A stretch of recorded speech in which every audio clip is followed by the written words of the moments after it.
see the gloom written on your downtrodden faces. Our precious city quivers with fear. I cast blame upon the vile Mirkwa that stains our docks violet and plagues the hulls of our ships. Its foul tendrils corrupt the good creatures of this land and vex our citizens. But what of us, the Eshans? We are mighty! Hello, everybody. So sorry for the delay. Technology got us. Those dang gremlins. They're just on us all the time. Welcome to Weave the Tale, where today we are playing episode 4 of The Lost Druid. Before we get into all that though, let me go ahead and go through some good old announcements. First, our wonderful sponsors. We have Grinding Coffee. Grinding Coffee is a Black LGBT plus owned coffee business that will keep you awake and happy with the best roast directly shipped to your door. Use our affiliate link by using the command !coffee for the link in chat, and note that our discount code is penny for a tale, all spelled out, all one word.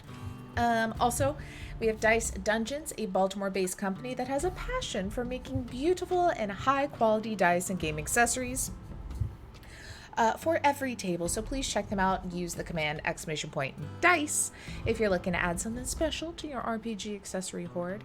And then finally, we have Fibermancers for Hire. This summer season, we've been gifted, look at that little guy, we've been gifted those little adorable mini weavers, and we'll be having a giveaway for them at the end of the season. The Fibermancers would love to make unique and magical, adorable little pieces for you. So visit at fibermancers4hire.com. Look at that little guy. That little bud. I want him to live on my mic. Like, just attach him to the top and then love him all the time.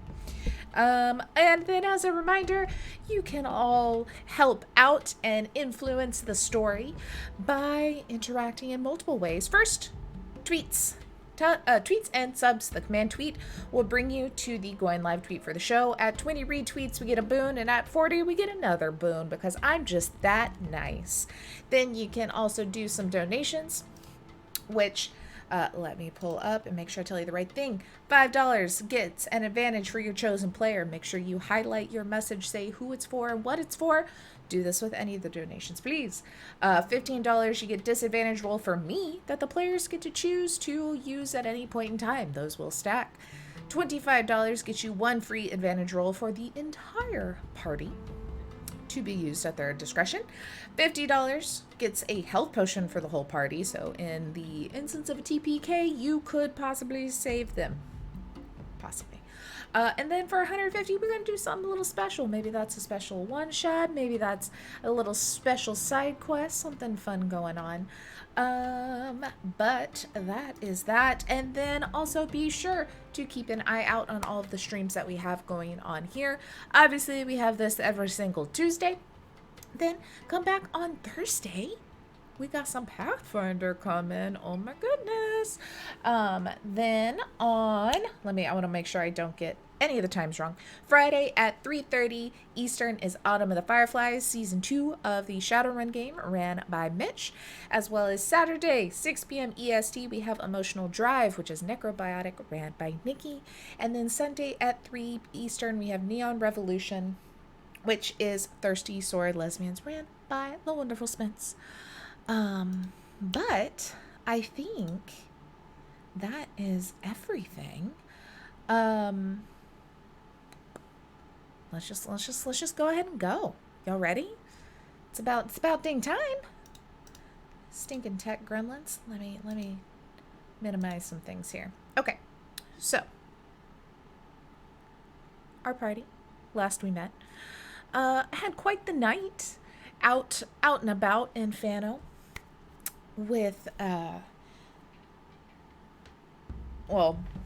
Linus and Lelbeth, but Lelbeth mostly throwing some darts, kicking some butt, and y'all convinced Mr. Captain Redfall to be your captain after Linus's poem and performance won him over, and then Lelbeth's skills sealed the deal, as well as the money, obviously, which he in turn gave to the bar, saying that if he died, he wants them set up. And how nice was that? Y'all walked about, had some drinks, played some games. Reverie, who we're missing today, but is still in the picture, hung out with Redfall for the night, when then everybody turned in after Mayfire had quite a bit to drink. And needed escorted back to the room she secured for everybody, that is, except for Lelbeth, who spent the night with wonderful, marvelous Maggie after having some dancing and a little bit of a proposition of apparently the Starless Fare is interested in something, and Maggie wants to know what it is. Interesting. But then turned in for a wonderful evening to then wake up everybody with coffee and breakfast, either by Mayfire or left by Maggie, to get ready, go head out on the town for your last few hours on land before hitting the boat, when you were intercepted by a rather large orc individual who was leaned up against a notice board with a sign that said Lelbeth on it. And that is where we leave off. The orc is standing there. This you? Do I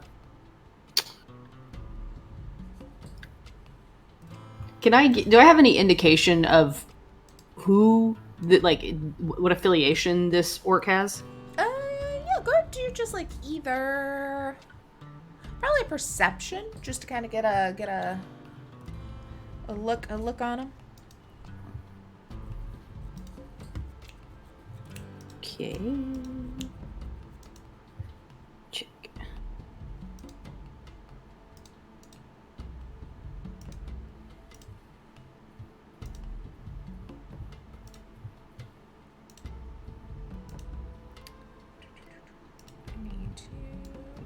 This over here. Okay. Yeah, so you're kind of looking at him. Doesn't seem to have any sort of obvious, markings, clothing, anything like that. But after just a second, there is another individual that walks up from in the bar. He has some fish and chips, exactly what you want at 8 o'clock in the morning or whatever time it is. And he's just kind of eating. You see he's pretty small, but looks like got some muscle, looks strong. Shaved head, human. He has this kind of neck tattoo running up the sides. He's like, Lelbeth, we chatted. We chatted that I was getting it into the Starless Fare. Frankie. Oh yeah. Yeah. Oh yeah, I remember. Okay. Well, we can. Where are we going? All right. So, I kind of was looking around. This your crew, right? Yeah. Hey. Waves to everyone. Hold on 1 second. Say that one more time, Matt. I think I had your volume a little low. Crew is one way of putting it. All right. I mean, whatever.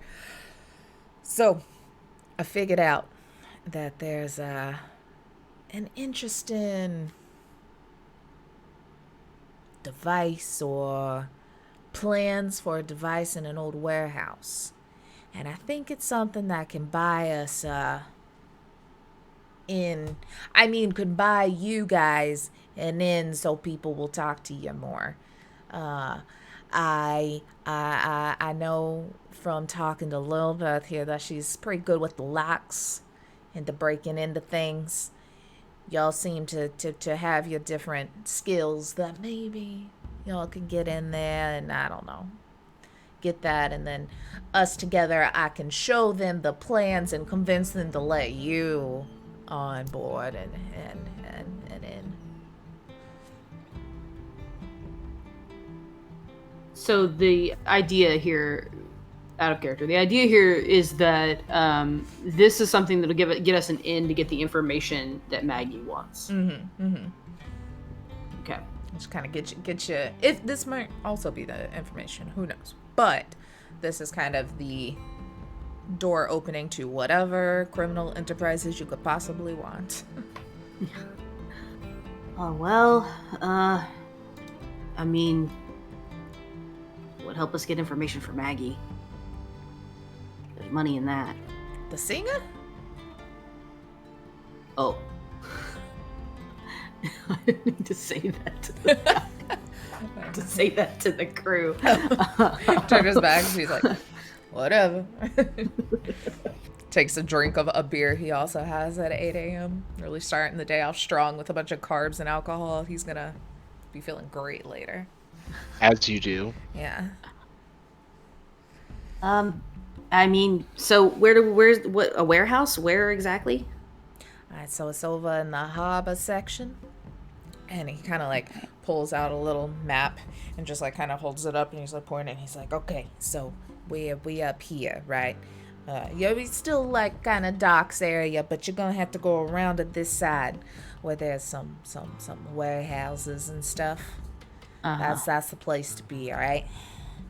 So we're at the left nipple. We need to be near the right nipple. Yeah, Gotcha. exactly. Yeah. You get it. Great. Great. Well, that sounds great. Yeah. So we could do that, right? What time do we have to be at the boat? Oh, well, there's always time to help out someone in need. I'm sure we'll be able to do it and get back there post-haste. That's spirit. And I'd sworn my days of lurking near seedy dockside warehouses were over. Anyways, we should get on. What's the fun in that? Mayfire kind of picks up. She's like, if y'all don't mind, I do have a lot to get, especially the ingredients for that chili I promised you all.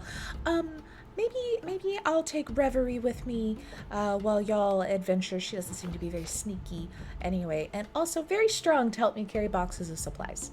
Are there any requests that y'all might have of anything I can find, or? Oh, yeah. I'm running kind of low on Carolina Reaper, so if you see any hot peppers out there, make sure you grab me a couple. Okay. There's a spice stand that sometimes has interesting veggies. I'll check that one. Okay. Oh, great. I appreciate that so much. Okay. Gauze and cheap wine. I have the feeling we're going to need it. Very smart. Okay. Well, I'll try and find general goods as well for, sustenance other than wine and spicy peppers. I think you said around midday, so I'll meet you over there then. Right there. And she just points up at the boat, which they're basically staying directly in front of. Come on. And Reverie kind of follows, like looking back, like, oh god, I gotta be a gopher. And then You'll do fine! Kind of wave her off. It's cute that she thinks the wine's for drinking.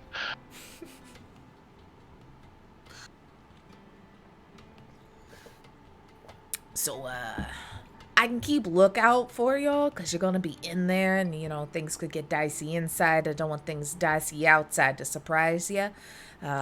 Me and Smalls over here, like, he's a human, but hand, like, straight up and just barely hits the chest of this half-orc guy. Like, very tall.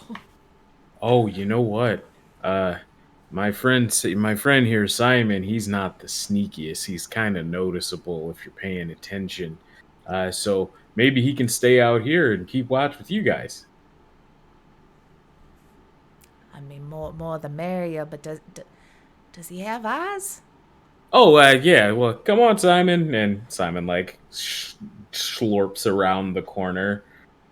All right. Well, you see something new every day around these parts, it seems like. So, the other day, I saw a fish grow legs. It was weird. That just sounds like evolution. Maybe. It What's was an very evolution? fast. I saw them immediately grow out after it swallowed some algae. Okay, well, that might be a little different then. That sounds... okay. Well, good luck, All right. Simon. Have fun. Protect your new friends, okay, buddy?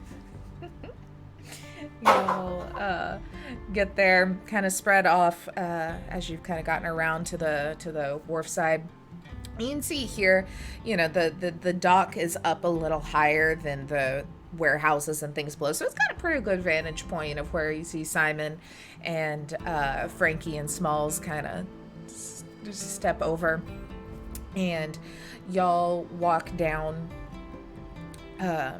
like a little kind of rickety. It's very much that old kind of weird dry salty wood that just kind of happens when it's near water that breeze constantly. We saw her. But so you keep kind of like going down and hit the warehouse area, and there's just one that looks relatively abandoned. It's very much, though, it looks almost forced to look abandoned, forced to be inconspicuous, that Frankie has kind of pointed out and said, somewhere in there it is. And you'll start walking up, and there is just kind of a large door on one side that has a chain and a lock. You've got windows kind of up high. They're those ones that just kind of barely tilt open to let the hot air out, But other than that, it looks pretty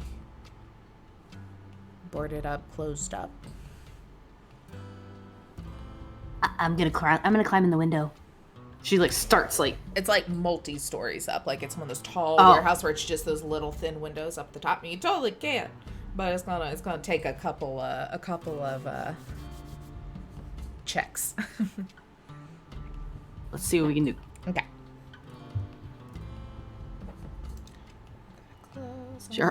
Her intent is to what do you think? Athletics? Yeah, go and do athletics for me. So let me clear out my Oh yeah. notifications so I'll know when it's an important one. Her intent is to climb in and then open a door. Perfect.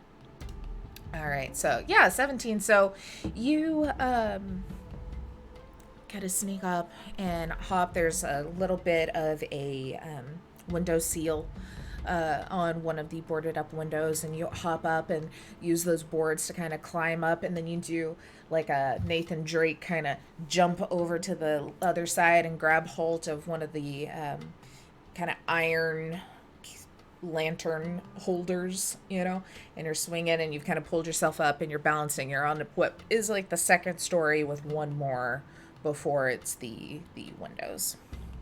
So Okay. go ahead and roll me one more. Anything those of you on the ground want to do as you watch Lelbeth pop around? Not particularly. Go ahead. Yeah, I'm not really the breaking and entering type. So I'm just kind of making sure doesn't break their neck and take a nasty tumble. Nice. There's a fly, and it's going to drive me nuts. I want it dead. Linus knows? will pull out a rope just to get ready for when Lelbeth makes it to the top. Perfect. Okay, so 21, easy enough. You squat down on this and jump up just as soon as it kind of lets loose with your force. And you grab hold of, just dig in with your fingertips, like rock climber style, of the slats of wood that kind of make up this building, and start pulling yourself up until you can get your legs back under you, and then just doop, doop, doop, doop, doop, doop, up to the top. You're able to pull one of those windows and get just enough, because I mean, like, they're, those windows are probably this bigger, so it's easy enough to squeeze through. It's a lot easier for you being smaller. And you're able to just tilt it just a little bit and kind of start to balance your body over on top of it. Do a quick perception check for me, please. What do I perceive? Ooh, that's not great. So the inside this building is pretty dark and dingy. You can see there are a few kind of skylights that are making, beams of light going down. But even with that, you hear a commotion.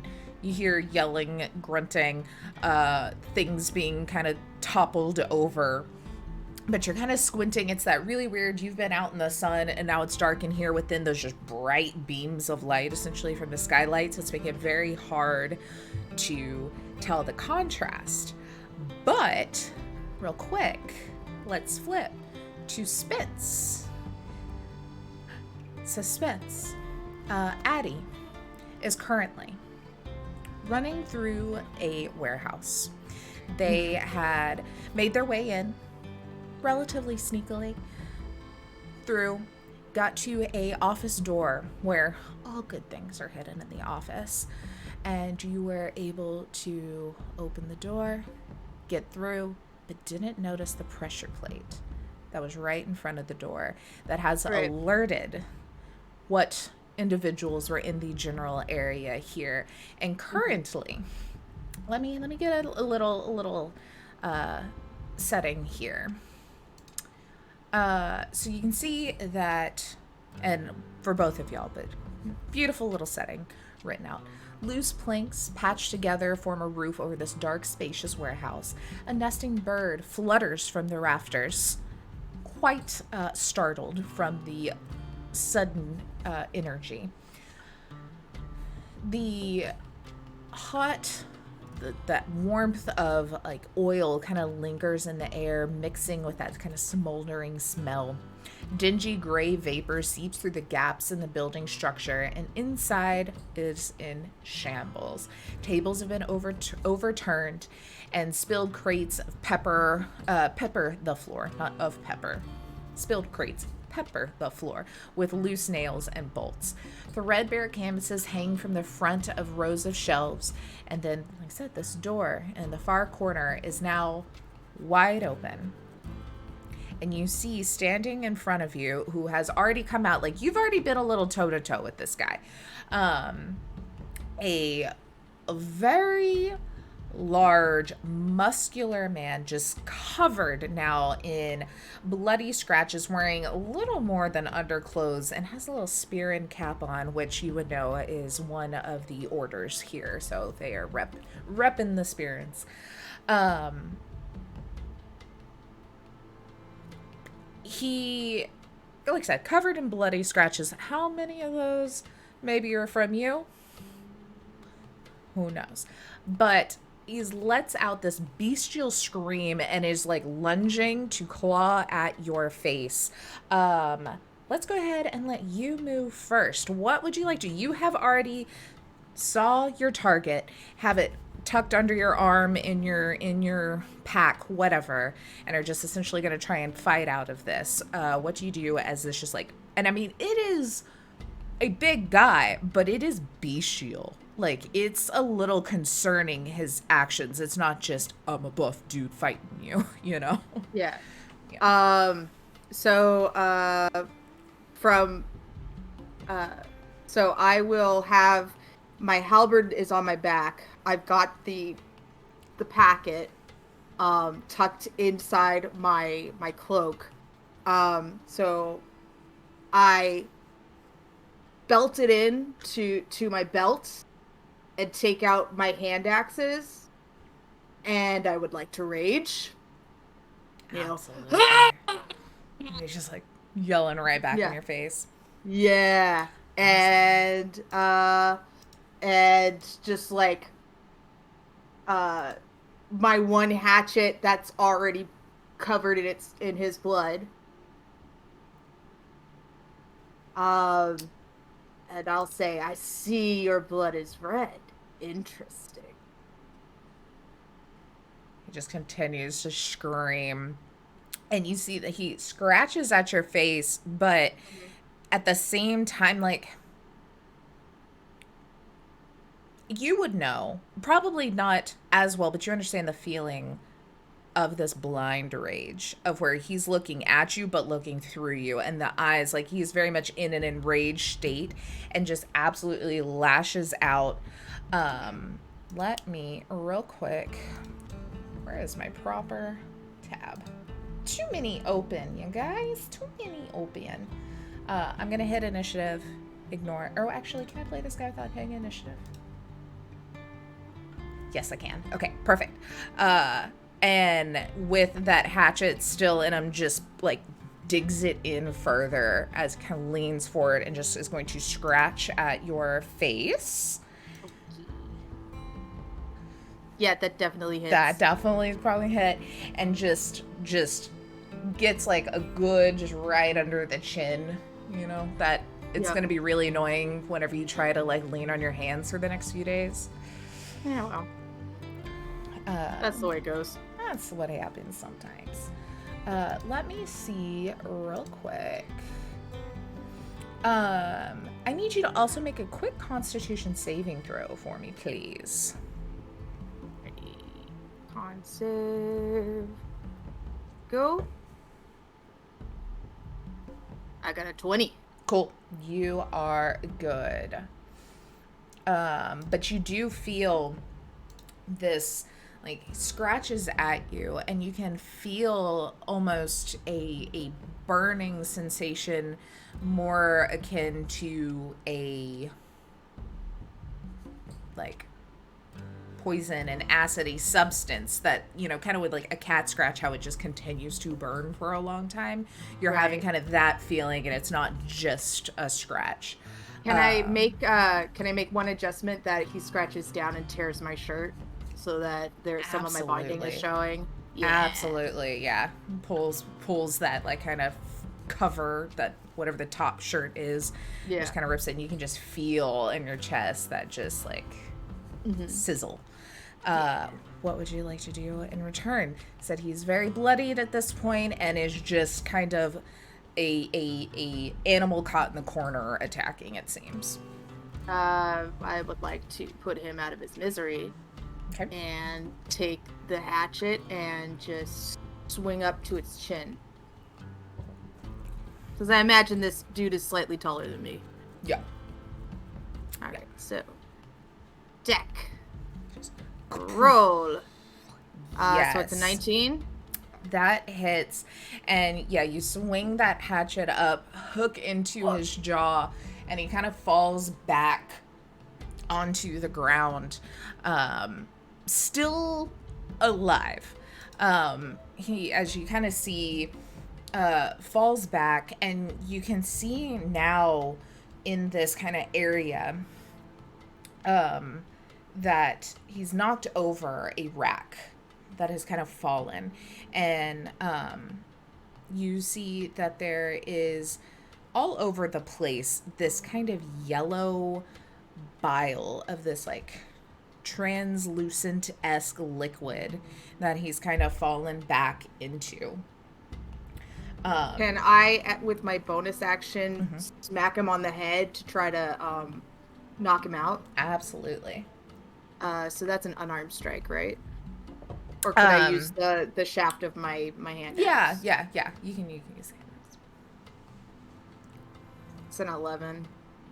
Okay. That's prone. Advantage. So advantage. Yeah! That 25. Hell yeah. So that was a nat 20. That's a nat 20. Do you want to knock him out, going or you want to? I was going. It's a frenzy, so nah. It's I'm in a frenzy. I'm not being no finesse. No finesse. You oops. And then come back down on his head and just scream, and then you can. He has a little bit of a like, and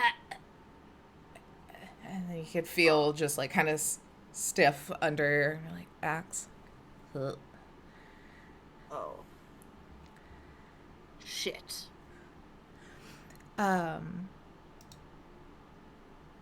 Lelbeth, you hear all of this, and then now quiet.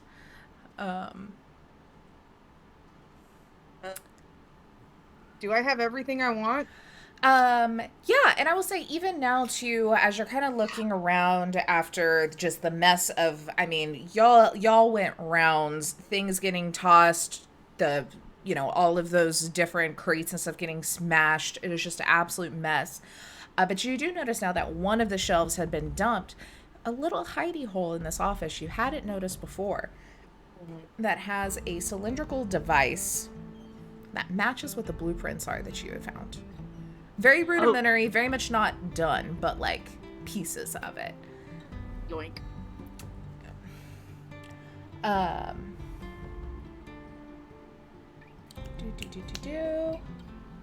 Make sure that is everything that was in there. Yep, that is all the things. So, Lelbeth, I'll say now, kind of like watching and looking. After a minute, you see an individual now kind of walking into one of the lighted bits, just where this light is going, so you can see a little better, and your eyes are adjusting. You now notice someone obviously very dead in the doorway of a office on the far side, and then this individual now kind of walking back into the main area. Spence, can you just give a little description of what Sure. Addie looks like? So Addie is about 5'9" and is very, very well built in the shoulders, very muscular. Now has a little bit of something oozing out of their chest. Their chest has obviously been bound, under their shirt. They have a, kind of hooded duster thing going on as well.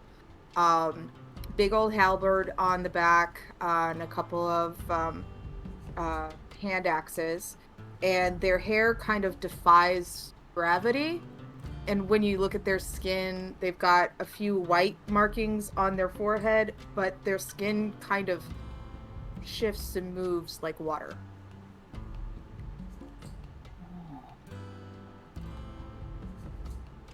Okay. That's interesting. Well, we still gotta get that remote. It was a remote, right? Just device. He thought like blueprints or something, maybe. Okay. Something of interest scientifically. Okay. Engineering. That's a word. I think so. Within this room, is there like shelving and things like that? That it's a warehouse, so like typical. Yeah. I'm gonna try to wiggle in and then land near this individual. Okay. Because evidently they're against whoever was here, so maybe they could be a friend, taking a chance. Gotcha. Yeah, so you kind of wiggle through, do a little somersault, plop down. So do a quick athletics or acrobatics on your fall.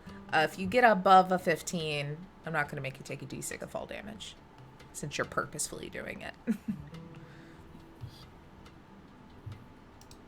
Well, Okay. that was a terrible roll. Let me... How do I stop playing this guy? Let me just roll a normal d6. Oh, whole 1 damage. It's like one of those when you land a little too flat-footed and you can feel that kind of pain go up to your knee and you're like, ow, God, ugh, and it feels weird for a second, but it's not bad, Yeah, she lands and kind of does this whole thing, and then, Hi there. Addie whips around, hatchet in hand, like, Well, look, no, not trying to attack. Just trying to find something for an interested party. Wondering if you've seen it. Obviously, you don't like these guys. You killed that one. So just we're looking for some blueprints. A device, Why? something. why? Well, we're looking for... What was the name of the society again? I have it written down, but I don't know what to do with it. what was the name of that group? The Starless Fare. Starless Fare. looking for something for the Starless Fare. Just a job. Not with them. Was I looking actively for the blueprints, or was it like a It was kind of more that I would say even maybe on your end with being asked by the Forge Master, they may have been a little more intrigued by the yellowish liquid that got smashed everywhere because they were looking for ingredients to use for forging.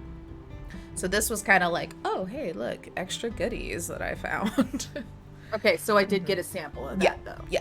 Okay. Yeah, there was one vial good to go. So I will take out the blueprints and be like, here, I didn't need them anyway. I was going to try to sell them, but I got what I needed. Oh, cool.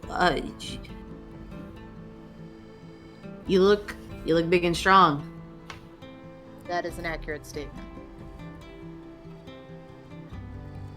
I was gonna let my friends in here, but we've got a whole mission thing. I mean, they could probably tell you better than I can. I was really drunk last night, but That's a good way to spend a night. Did you fight? No, You should have fought. That would have been perfect night. it was a pretty close to perfect night I've ever had, but I didn't fight anybody. Anyway, so Come on, Pipsqueak. Let's go out this way. Shouldn't stay here with that. sure. And I start walking out the way I came. Okay.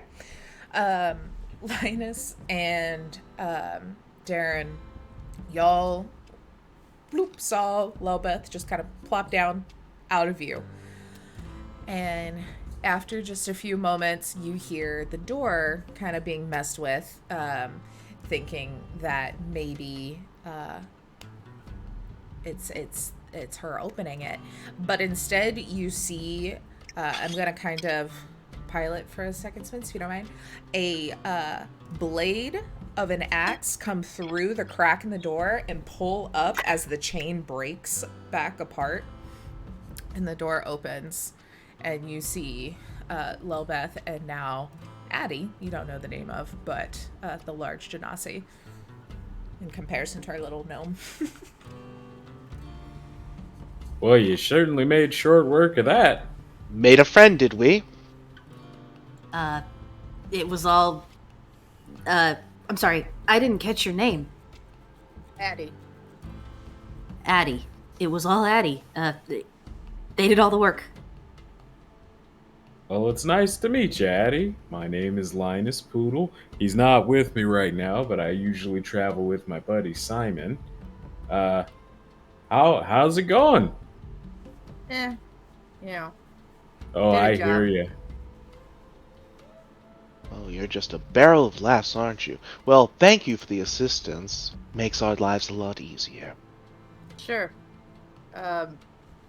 Cool. Well, I got stuff to turn in that's kind of time sensitive, so catch you around the docks or something? I don't know. You see, about Have this fun.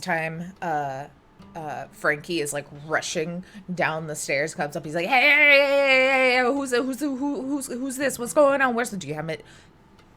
I am prepared to make you a deal you cannot pass up if you give me what you found in there. I mean, us. It is. The Starless Fare is very much wanting it specifically. I kind of want to punch this guy in the face. Can I punch him in the face? Totally. Nice. No, Absolutely. I'm asking my friend, my new acquaintances. Oh, I don't think that's necessary. I know I got a He's just a little punchable face. overexcited, I think. Oh, at least you're aware that you have a punchable face. Yeah, he kind of turns his head sideways, and you can now, like, very much tell how broken his nose is. Yeah. So I will make like I'm gonna punch him and get an inch from his face. He very surprisingly barely flinches. Like, was fully like, I'm used to this, gonna take it. Huh. So, Brave kid.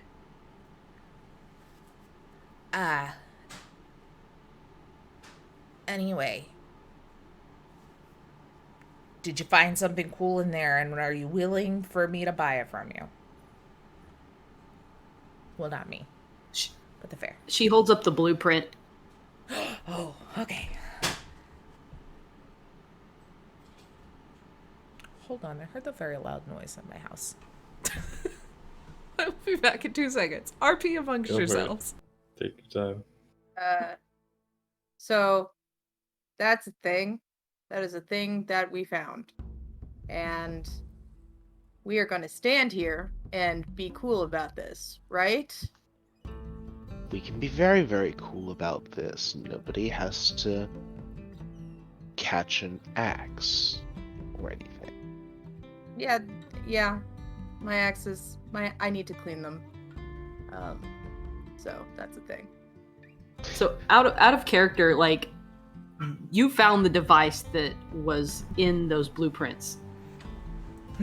So I don't know if this guy.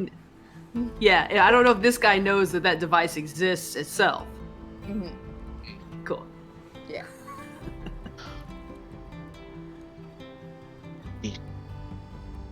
All right, so we can just and take you back to my contact. We can deal out payments. We're good. I'm not gonna get punched in the face or nothing.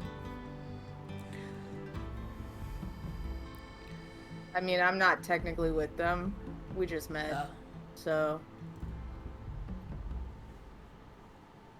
Not I feel like the more the merrier. I gotta go drop some stuff off, but if you're gonna be at the Finn or whatever that pub is called down at the docks, I'll probably be there in like an hour. Sounds good to me. Hey, before you go, have you ever met a gelatinous cube before? Not recently. Okay, yeah. All right, well, thank you. See you later. Well, Beth, you meet the nicest people. I really do, don't I? Have a knack for meeting characters. Alright, so y'all kind of split off for a second. We will go with the big group first.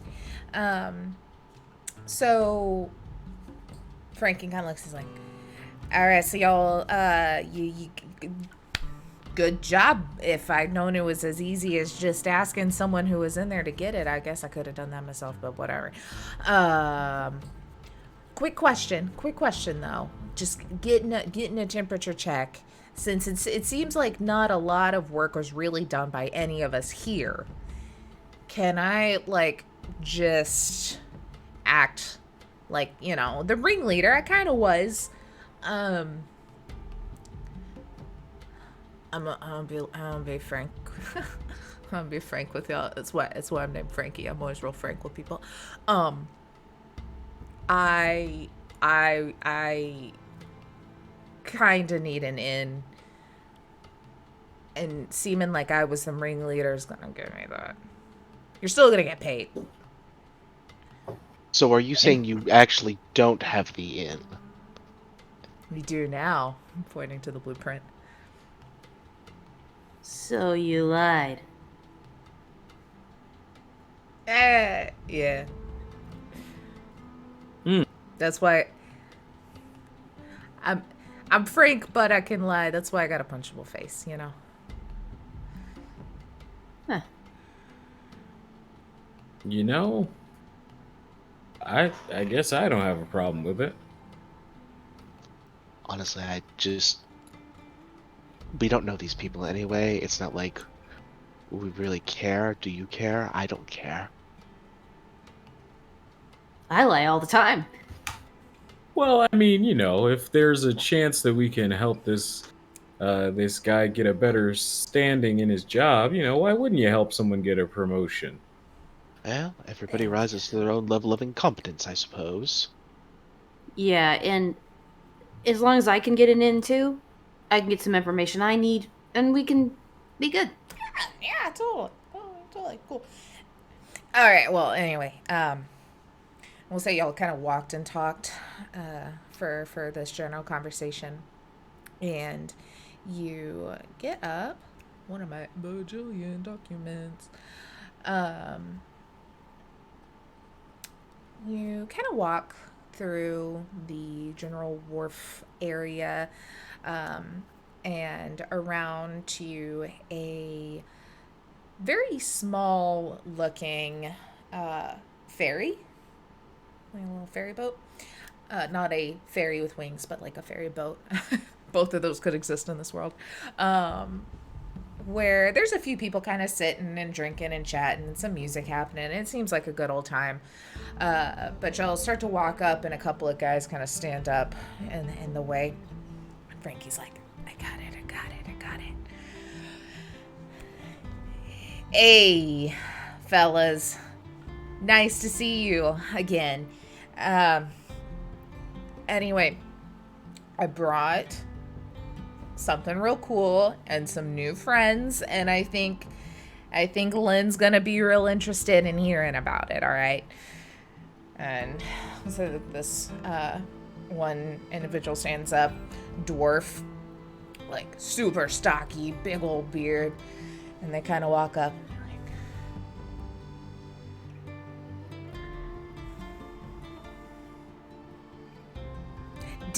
Did y'all work with him? Like, oh yeah. You trust it? You actually, he said something that was like, all right, I'll work with that guy. Mm-hmm. Hasn't Stand gotten up now. shanked yet. My mom's cousin. See, there's a connection. Okay, this is making more sense. I didn't think anyone would be stupid enough to listen to anything this guy had to say. All right, hold on. And he turns around and kind of like bangs on the side of the little boathouse on the ferry. And after a second, you see the door open. And a very tall, trim, tough man walks out.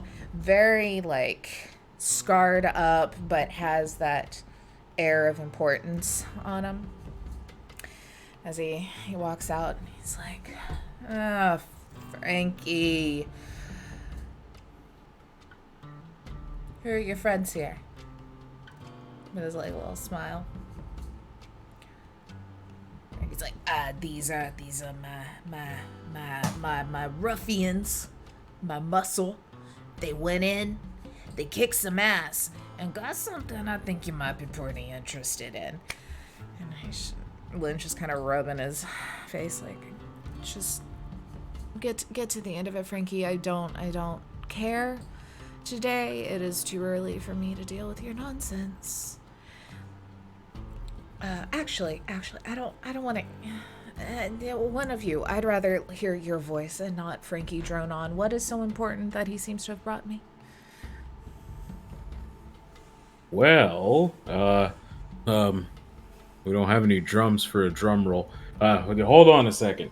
And I'll run over to something that's wooden and just like drum against it and look at Lelbeth. Some blueprints? It's the blueprints. That's good, right? We were told these were in demand. They're in demand, huh? Let me get a closer look at these.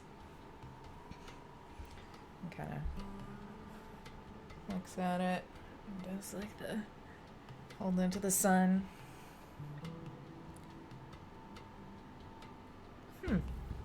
Folds it up real quick and puts it in his back pocket.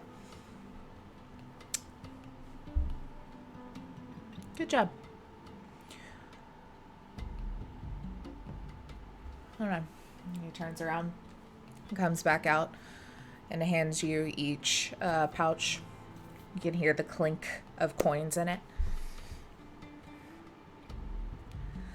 Since for some reason you'll seem to like Frankie, and I guess you've got a familial connection there.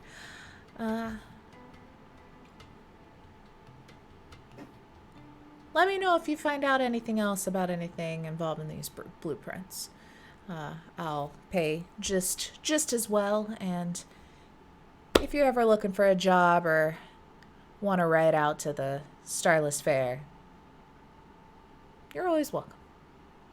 I'm sorry. what was your names? And he like elbows someone to like write you down on a list. Well, I'm Lelbeth Greenthread. Can you? Well, I'll let my friends introduce themselves, but then I have a few questions. Of course. Of course. Oh, my name's Linus Poodle, and that's Poodle. You guys saying they're just kind of thumbs up.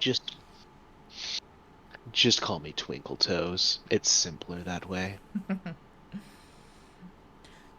It's good. It's a good name. I like it. So, about the blueprint, what is it? And what's it used for? I mean, that could be helpful to find some more information. Yeah, true. It seems to be a device. I've only heard tales of people creating things like this, but having a blueprint for it is very nice. We'll call it a new weapon. You know, could be very handy for hunting, of course. Nothing untoward against anyone. Unless, you know, the need arises. He smiles and you see like a big ol' like gap in his teeth and a big ol' smile. Well, you know, weapons. There's all types of weapons. This one in particular sounds pretty important. It must cause a lot of damage. A lot of damage from very far away, if you've got a good enough aim. So I've heard. It Like a involves cannon? little bit. It's like a cannon that you can hold in your hand. And Yeah. Crazy, Powerful right? wizardry. That's for sure. I had an idea. Anyway, if you hear anything else, I will gladly pay for more information. Like I said, if you ever want to head out to the Starless Fare, and he now kind of like gestures, you can see as the sun's kind of killing off some of the fog, a giant like floating like barge city kind of out there. There's lots of trouble to be gotten into out there. Keep that in mind. We might have a need of going out there at some point if we're staying around. Come here and we'll ferry you out there. But, Frankie, let's talk about some possible openings that you could fill. And Frankie's like, yes, yes, yes, yes, yes. Oh, alright. Thanks. Thank you all. You got me in out of a bind. And he like scurries onto the boat, like super excited. Smalls just like walks in. No one even stops him because he's just huge and terrifying. Amazing. But it's fucking Blythe. So then let's go over to Addie. You are walking back closer to the docks and the merchant area to the Forge Masters kind of setup where you had just kind of got poached on the street for this job in the first place anyway. And there, let me make sure I tell you the right person. You walk in to this area. It's kind of a nice little front bit with a little bit of a retaining wall, and you can see the fire kind of glowing through of the forge going, but this is kind of keeping y'all out of that heat. And there is Yogsa? I'm going to say that. Yogsa. A elf commoner. Has very well kept hair, kind of adorned with ribbons. Very tired looking eyes. You come in and they are kind of looking through a book and writing little notes in the margin, and see you coming. Like, oh, were you able to find anything of interest? Yeah, I did. Oh, So first, here's the you were asking for components, right? Yes, anything of interest there. I don't know what they were making. So there's this yellow slimy stuff. It may or may not be poisonous. I don't know. So handle with care, I guess. Interesting. And how do you do with reverse engineering prototypes? Oh, actually, usually very, very, very well. I do a lot of reading of interesting things and figuring out a way to make them happen here with our resources. So, this is kind of hush hush.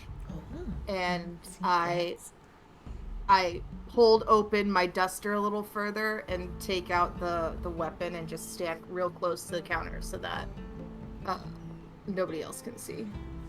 Kind of moves over a little and puts books. Oh, interesting. Looks it over. I have a wisdom of 11, so I can at least know how to hide things. Yeah. You know, I've heard tales of things like this, of different weapons that use fire and some sort of igniter to shoot heavy rockets. Think of it like a sling, but So, super like propelled. a cannon. Yeah, but in your hand. That would be useful. That'd be very useful. And this seems to be the start of that, if not. So, somebody else got the blueprints for it. I think it's going to the Starless something or other. Oh. Well, that is good information to have now. Before Yeah, I figured it might things be. progress to a point. Okay.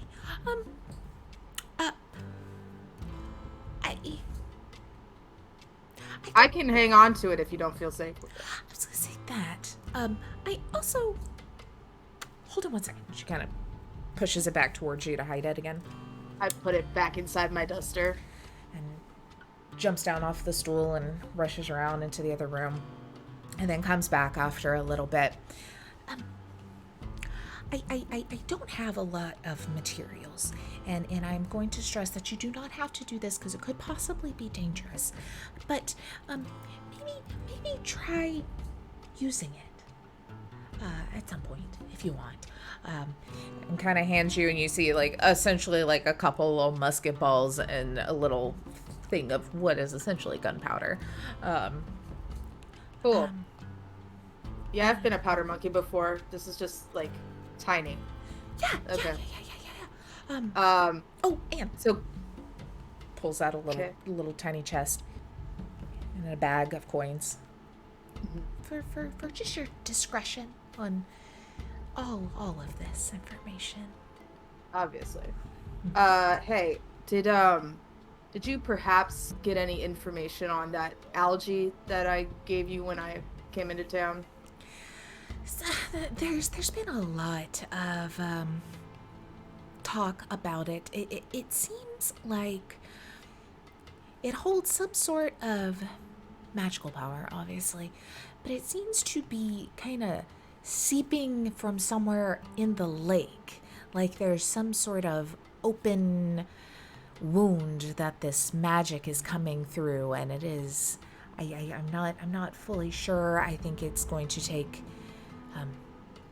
some adventuring, and I would assume probably to the less favored part of the lake, since most of it is pretty populated, which only a crazy person would dare that, so good luck.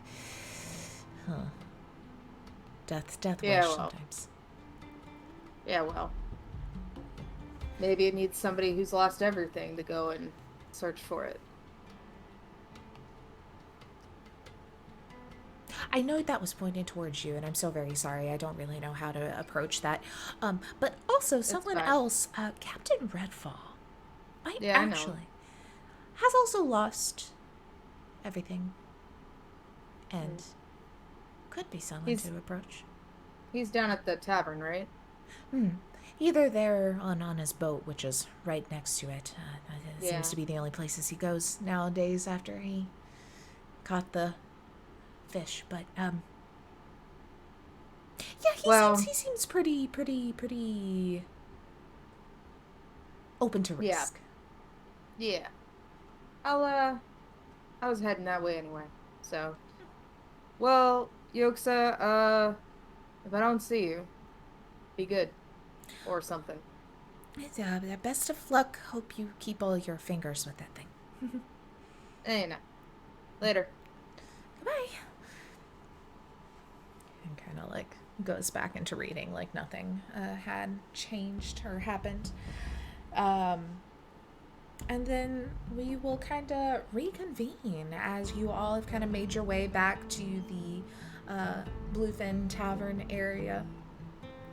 Mayfire and Reverie, you see them there gathering some little bags and stuff and walking it up onto the ship where Redfall is there. You know how unfair it is, Bluefin, Redfall? My brain.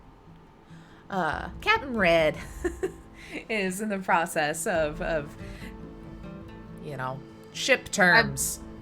I'm probably down at the wharf, yelling up, Red! Red! Come Mayfire, talk like, to me, you bastard! jumps. He's like, damn it, is that Addie? You know it's me. Get down here. I don't have any money to lose to you anymore. You took it all last time. I'm not here to take your money for once. Oh, that's concerning. Walks down. You don't want my money. What do you want? You don't ever come to just hang out and say hey anymore. Well, hey. Hey. What's up? Thanks again for saving my life. And where you going? Oh, I was hoping to get out of here before I had to see anyone and give any more goodbyes. Paradigm and Parable kind of did a lot of crying. We're going out the Lost Cove. Far side of the lake. Need an extra set of hands? I already saved your life once. So I'll get to save yours. Big deal.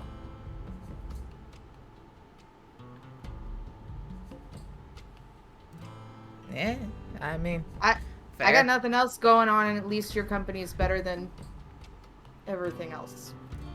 I already gave the money I was making on this to Paradigm in case I didn't come back. So I don't. Mayfire here, you know, she works over at the bookshop down the street. What's up, hot stuff? Anyway, Blushes a little. She got wine and stuff, so you know it'll be at least a good time, maybe. it'll be a good time, and honestly, it's kind of a personal venture that way. So Is that Ed here down there? Oh, hold on just a second. I want to introduce you to that. Hey, Simon, come on. You're going to have to follow me here, bud. And I'll just, like, clomp over to the railing and go, Hey, Addie! How you doing? Hey, how you doing? Linus. Linus. Yeah, absolutely. Hey, I got it. And this is my friend that I mentioned. This is Simon. Say hi, Simon. Oh, you weren't speaking, like... Hi, Simon? He really doesn't do Booze? subtlety. Got it. Particularly. Okay. What's up, buddy? Don't eat my swords, okay? Oh, he's plenty full from all the corpses. Hey, are you gonna be making the journey with us? Mayfire drops a bag when you say that, and it's like...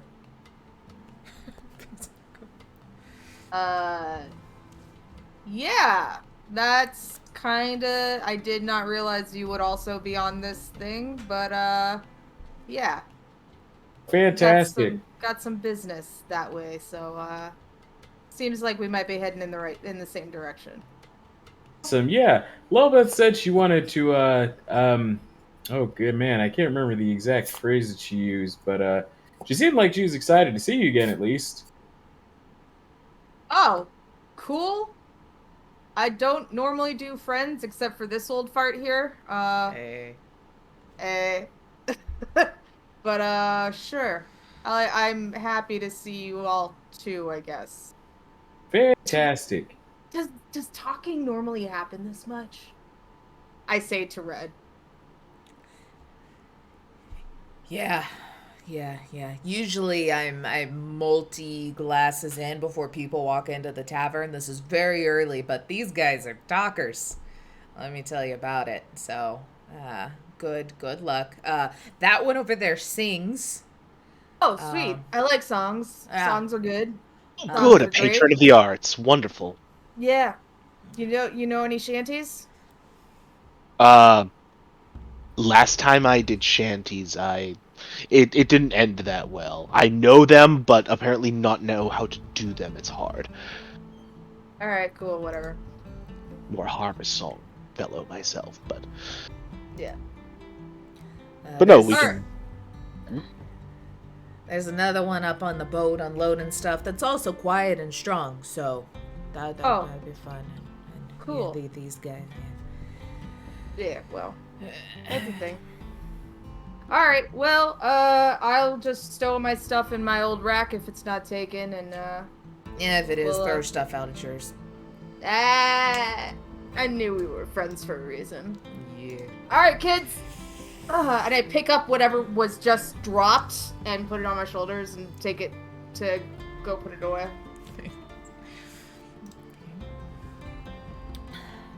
Mayfire That's good. kind of walks up like, I got everything that you'll needed. Also some meat that won't go bad, some dried fruit, stuff to make chili tonight. You know, that'll be fun. I'm very good at it. I'm going to go ahead and do a little bit of digging in and reading. Reverie's finishing unloading stuff to make sure I can remember everything that we might possibly need in case. Holler if you need me. Kind of walks up and then goes down below deck. But y'all standing here getting ready and looking, you can hear the water lapping up against this broad frame of a pretty extraordinary ship. Its hull is sanded super smooth and constructed from flawless black oak. It sways gently in rhythm with the waves. The trim bears the curves traditionally Hindan design. Area here that y'all would know is known for its ivy and twisted branches. Beautifully inscribed letters spell the Moxie 7, Moxie, M-O-X-I, and then B-I-I, are burnt into the front of the helm. The crew readies the ship for departure. The mainsails boom as it arises in the morning wind. Is there any last thing y'all would like to do while you are on dry land? Yeah, you're gonna take that information to Maggie. Perfect. And you would kind of know the gist, I would assume, throughout the night at some point in time. Maybe there was a moment to talk a little bit of business of like where she could be found. And you know that the Bluefin Tavern's a pretty solid place to at least get the word out. So we'll say while all of that introing and getting ready and everything was going on, you kind of walked into the Bluefin Tavern. One of her goons was there, and you're like, "Hey, don't know Maggie." I'm like, okay, and they scutter off. And about 25 minutes or so later, Maggie comes in. She is in like full kind of leathers and a hood, and you can see her dagger and a rapier on her, like very much business mode. Kind of walks in, throws her hood back, her hair is still up in that kind of messy bun. Well, you work fast. Should have found that out last night. I thought maybe I'd warn you out. I'd have wait a little bit longer before you're up and moving. We got some information. It's a cannon of sorts, but fits in your hand. Sounds like it could do some damage, and they have the blueprint. That's interesting. That does not bode well for me. Well, thank you. I appreciate it very much. Here, and she kind of behind her back. This is for the information, not for anything else. And hands you a little packet. It's got 20 gold pieces in it. It's all I had on me, but I do appreciate that, and I'd like to, pay for my information. I'm gonna do a little digging and ruminating on that. I heard talks you might be leaving town for a bit. Yeah. Well, maybe when you get back, I can see if you can do a little bit more digging for me, if it's not too terribly long, and see if we can stop this, because those Starless Fare bastards are not the ones we want with the upper hand around here. Sure. Yeah. Yeah. Well, I'll dig in anything you want me to. So. I do very eagerly await your return.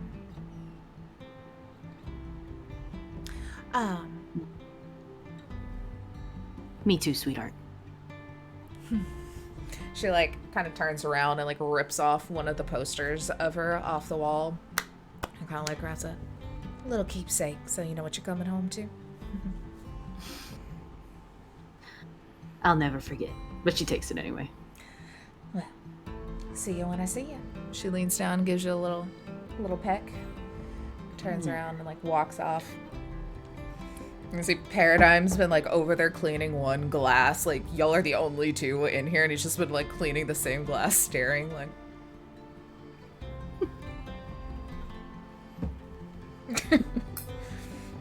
Oh, hey, before you leave. And he reaches behind him and he just chunks a bottle at you. Catch. Yeah, damn. Give it to Red. Tell him he's to save it for a special occasion. And don't say I never did anything for him. Special occasion. Don't say I never did anything for him. Yeah. Got it. Good luck. Don't die. Bring the old man home, please. This place won't be the same without him. Definitely. You need someone in here that sucks at darts. Yeah, people keep coming back to win money from him. You think he'd be out of it by now. Here, waves you off. But you walk over, join the rest, everyone kind of making your areas on the ship. Like I said, it was rather large. There is a pretty sizable storage area, plus then bunks and everything that you can kind of, there's probably 2 to 4 kind of beds per little area, bunk bed situations. You can find your spots. And you all go out as Red and the little bit of crew, and then also kind of yell into some of y'all to grab ropes, do some things. You may be paying me, but you can pull your own end, okay? Here, go on. And you'll kind of help get going as the boat lurches forward. And if anyone ends up needing help with what to do or understanding the lingo, I would try to help them out. I feel like it's probably very constantly. I don't know the boat lingo, but he is using boat lingo, assuming everyone knows it, when really it's just y'all two. Yeah. Linus just waits to be pointed at things to do. That line. Make sure it's okay. secure. Gotcha. Easy enough. Now go down the rest of the lines and do the same thing. Oh, so for all of them? Should I use different lines? Or does it just so long as I show the proper way to do the different knots for that. Yeah. Well, that's very helpful. You're a person of many talents there, Addie. I appreciate the tutorial. Let's see how well I can do this here. And Linus looks extremely focused, but ties the knot perfectly. Yeah. Good job.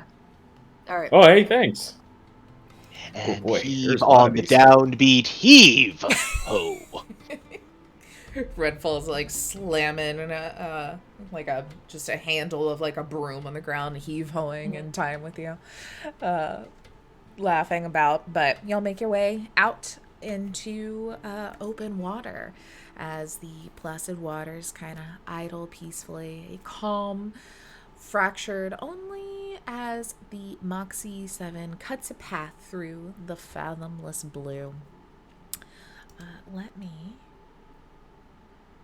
change our picture here and our vibe a little bit.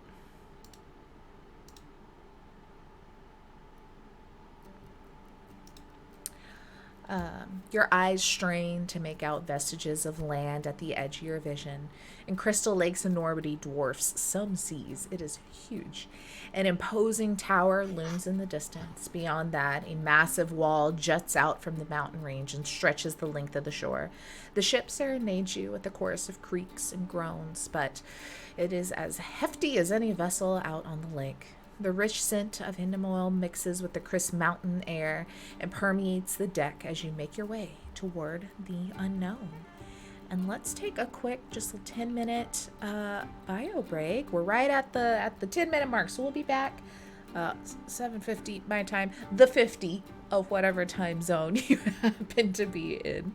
And here, get a pretty view of the docks again. Be right back, y'all.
Hello, hello. Welcome back, everybody. So, for our crew, you're now officially a crew on a ship, kind of. There's their own crew, but you're also here. Redfall kind of walks down onto the main deck where all y'all are currently kind of situated and looking out and about. Mayfire's kind of handing out little like snacks of dried apricot to everybody. And she goes up to you, Addie, and is like, I'm very excited that you're coming along. We don't have a lot of time to talk usually. Do you want an apricot? Thanks. Mm-hmm. Oh, I love a good piece of fruit. There you go. It's out, and Redfall kind of comes down. And he's like, "Oh, this is most of the day. We shouldn't get into,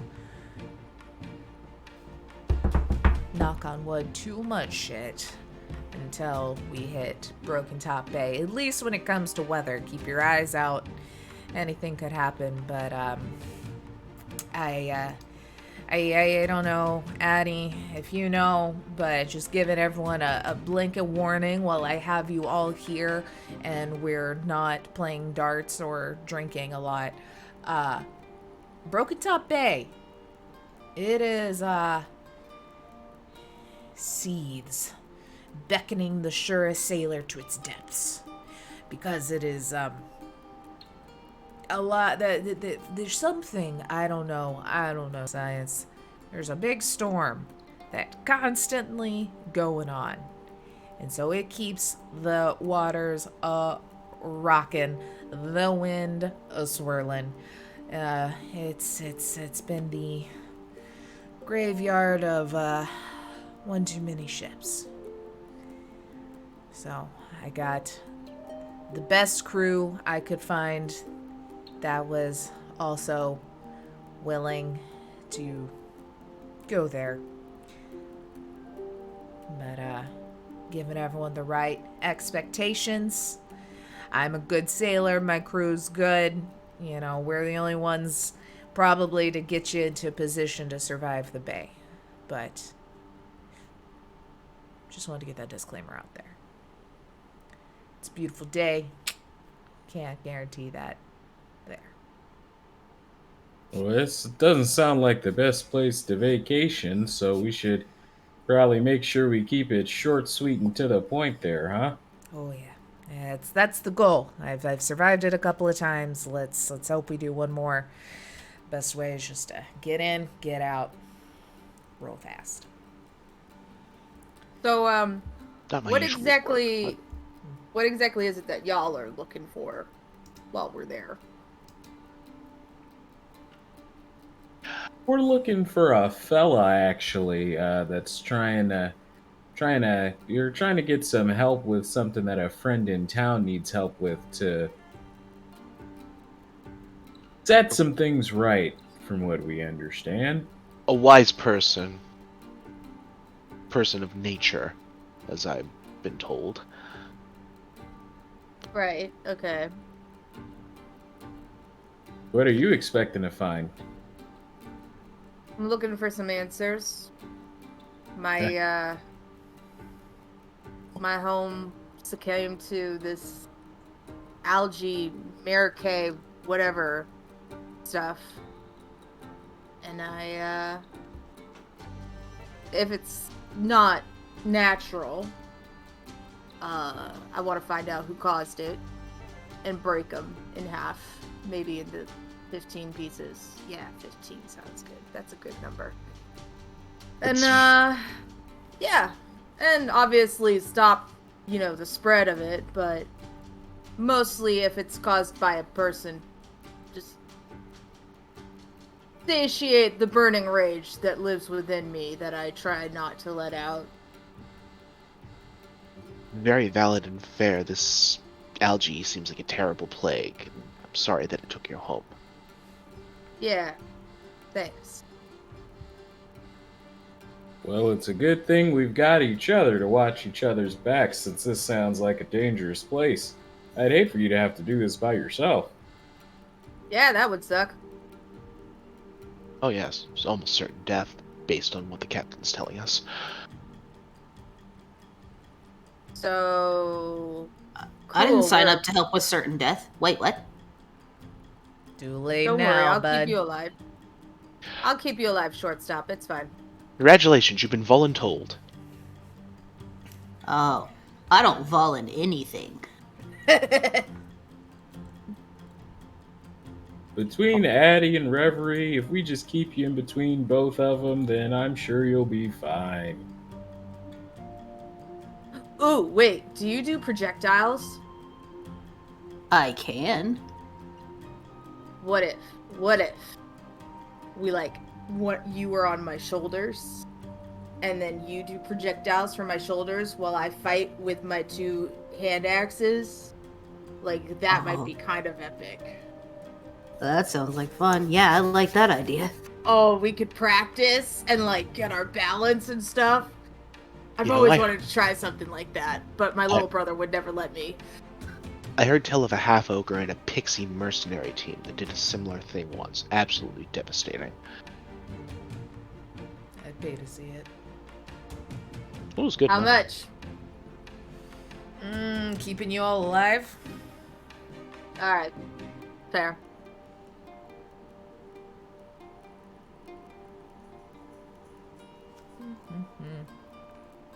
Why?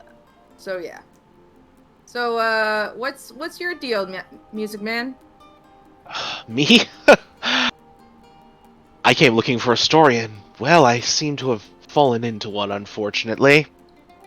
But, you know, I've been in much worse company, so I have a better feeling about this than I usually do. I'm not as eager to be sailing again so soon after that long ferry ride across the lake, but needs must as the abyss drives, I suppose. Yeah, water's not that bad. It's not the water that I'm worried about. It's about what could happen on the water, but I suppose I'm not as worried about pirates on this lake as I should be. Yeah.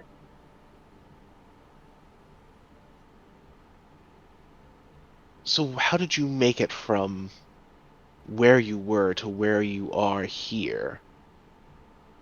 Old man. He found me sick as a dog. I guess that's the term that people use, although I've never seen a dog sick, but anyway. I never understood it either. Yeah, but I had algae poisoning. And so I picked me up, helped me get better, taught me a few things. We hung out on the boat for a while, running jobs, and then recently told me to get lost. I like to mix up my company, you know? Don't want anything get too stale. You get sick of me if you're around anymore. Mm-hmm. So, that's the long and the short of it. Huh. So this is your first time out on a venture like this. It's good somebody's I got didn't some say experience. that. You Well. said it is or is not? Is not. Okay, then you are correct. Mm-hmm. Suppose What it's about good you? that somebody has the lay of it. Yeah. And tall and handsome. What you doing out here? Oh, that's me? Oh, That well, is you. thank you. That's so nice of you to say. Like I mentioned, my buddy Simon here, and I'll slap the cube a couple of times. He just kind of found his way onto my family's farm one day, and, well, clearly he's not supposed to be there, so I've just been trying to get the fella home, and been journeying for a while now to just try and get that done. Okay. So you're a farmer? Yep. Okay. The person who had us go to this place, it seemed like they really needed help, and my mom always told me that if I can help somebody, that I should. So, All right, then. Your mom had very moral values. yeah, she's a teacher, so. Gotcha. And my mother said if I didn't come home with a bag of silver every night, that I was disowned. I know moms like that. Not mine, but I know moms like that. Yeah. Yes.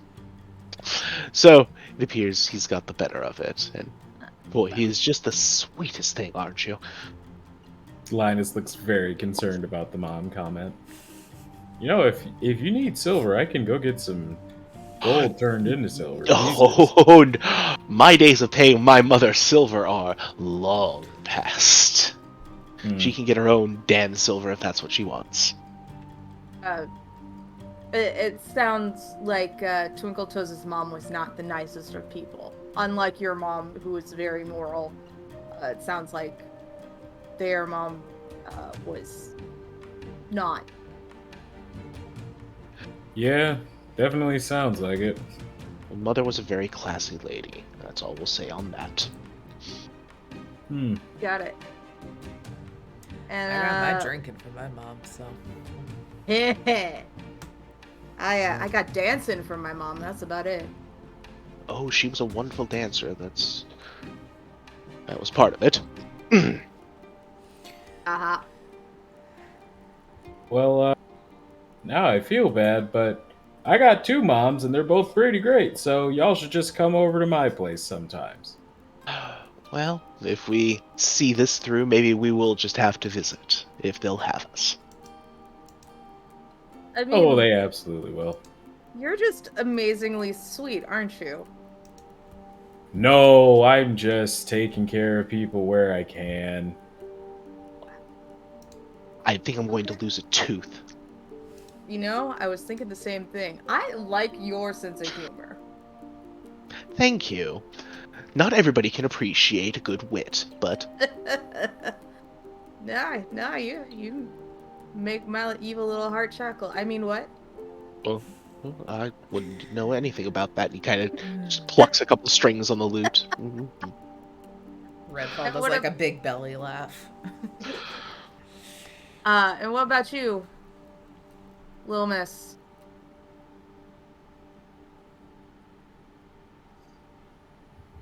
What about me?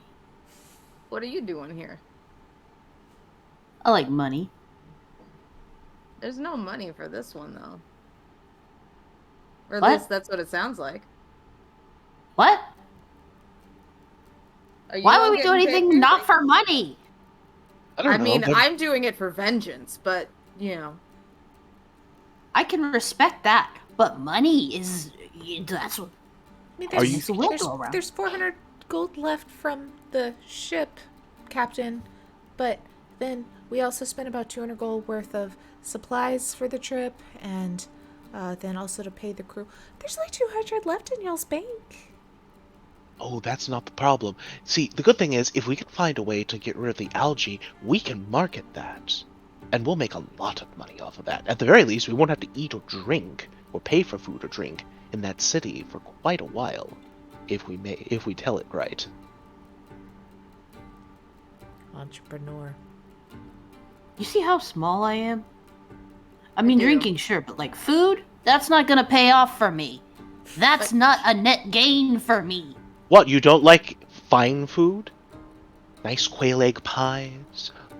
You don't have someone you Fresh. gotta impress with those nice quail pies? I could impress people with pie, I guess. Or, I Fine. thought there was money involved. She walks off to go find Reverie to be like, "What are He's you like doing things hiding without money?" behind a crate, like you just see your hat sticking up above a crate. Like that's the positive of hanging out with because she's a bounty hunter, right? Yeah. So it's like, why would either of us do anything and not pay for money? it appears part of her brain was not included when she was brought along. I Fawn's trying to find money. We're kind of broke. But she's trying. There are ways to make money. It's just... Yeah, overthrowing the government.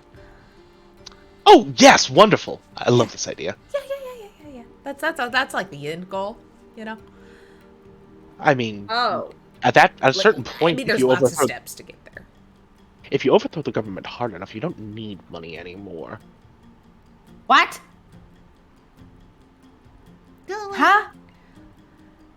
It just takes a lot of work, and you have to be willing to work back and forth with people. Have you ever heard of barter systems and mutual aid? They're wonderful things, but perhaps we might save the treatise for another time. That's that's how things work out in farmland. You just kind of help people. I didn't start carrying gold until I had to go into cities. Exactly, because you had to have a medium to exchange to show that you knew how to produce labor. Here, this is how you make money. Rare components. Oh, well, Collect there's rare plenty of those where components. we're going. Collect rare components and stuff, and then sell it when we get back to town. Oh yeah, wizards will buy all sorts of weird things you bring to them. And I they mean, have, there's a possibility we'll find an ancient civilization, and who knows what's stocked in there, you know? it's not that ancient, but okay. Oh. Hey, maybe I'll be able to find something nice for my older sister. She's into all that wizardy stuff. Ooh, a nice solid. If you can find something of an etheric technology, that could also fetch a pretty price. But yeah, don't worry. There's stuff that you can trade for gold, so you'll be all set. Hope so. As y'all are having this conversation, you see a shadow kind of slowly inches its way across the ship's deck, and your attention kind of shifts to the port side where this monstrous, I hate that word, tower rises from a little remote isle there. You arch your neck to take in its magnitude, but the sun dazzles your eyes as you catch a glimpse of its pinnacle. Glowing violet moss grows unrestrained, wrapping around the tower's foundation and spreading like ivy. A crystal placed at the top glints in the sun. A purple light dances with frenetic energy inside the crystal, as if the crystal cages some wild, glimmering madness waiting to burst free. I would say for sure, Addie knows this as the Mirkwa Glow Tower, which... there's all sorts of ghost stories and tales and things about what this is, whose it is, blah, blah, blah, blah, blah. But really, it's kind of become a place that, like, teens come out to drink where their parents don't see them. And then it's also just a good landmark of knowing you are heading northeast. There's tales. There, like I said, there's lots of stories. And Redfall, you know, has plenty. But... such a giant, glimmering tower. Yeah. Addie stares at it and gets real quiet. Well, that's a sight. Never seen a lighthouse like that before. You know, kid, there's no for sure that this has anything to do with it. That's not it.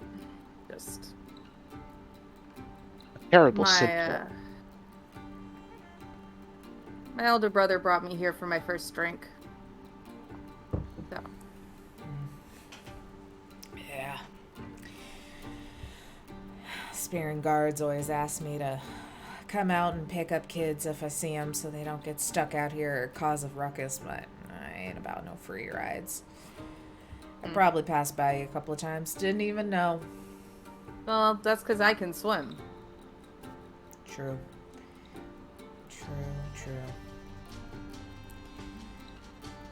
You know, one time I was drinking. We've been out here for a couple of days. Had no desire to go inside. The fishing was good. Not here. The fishing here, horrible. The purple, it poisons the fish. You'll get it by now. It's disgusting, but it's real pretty. I mean, you see how it decorates the bluefin. I got real drunk one day and decided the Mirkwa at the bottom wasn't what I wanted. I wanted the vines at the top.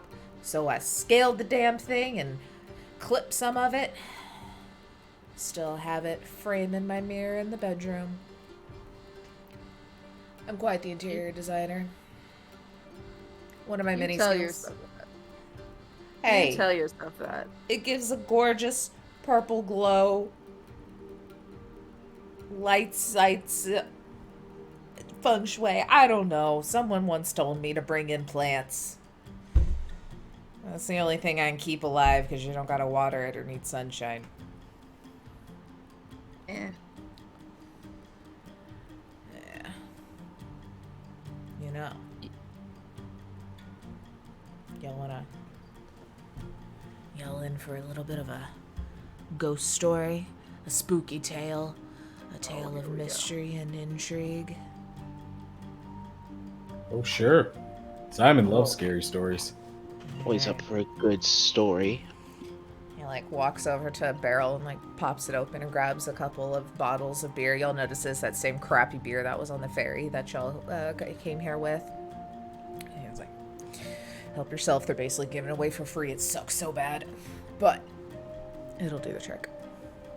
So, like I said, when we'd be sailing around and the Spear Guards were like, hey, you see some hooligans out here, just get them on the boat, bring them back to us or whatever. But, like I said, I ain't about no free rides. Plus, if you start working with them, you know, then you're in on their it's, you know, don't want to open that door. So, long story short to say, one time I was out here and I was going by. It was late, and I saw someone out there sitting on the rock, and I didn't know if maybe a kid got left behind because it was just one. You know, figured, all right, I'll get in the dinghy and go get him. Like, pretty shitty his friends left him behind. Okay, I get there, and I saw it weren't no kid. It was a tall man. He had this pale skin and this hair black as soot. I asked him what his business be. And he said his business be his own. That's a code you live by. So I began to row back, and then he called out, asking if I had any room on the ship. You know, I do, always. So I went back, brought him on board, and took him down to the Bluefin. And the crew was having the Bluefin Annex, which... It's the galley. It's down here. I like to call it the Bluefin Annex because like there's the Bluefin and then this is like. All right, some people think it's funny. Anyway, the crew was having quite the night, and we're tanked from the day's work. So we were the only ones down there, kind of talking. And I asked him where he came from, and he told me all around, but mostly below. The man said he were out on the rocks wondering if he were doing the right thing anymore, second guessing everything he'd ever done. He weren't making much sense, and I was drunk, so I was having a hard time following what he was saying. I do remember something he said, though. He told me it didn't matter whether he did the right thing or not. That didn't stop what were coming to Fano.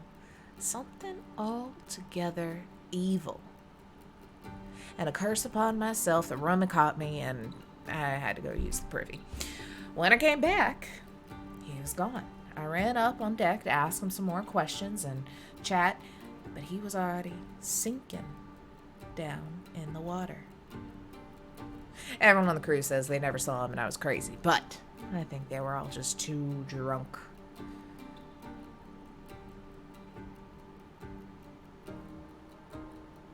I mean, the whole living down below, I mean, that's where I used to live. So, I mean, that's not far-fetched. It could have been a water genasi like me.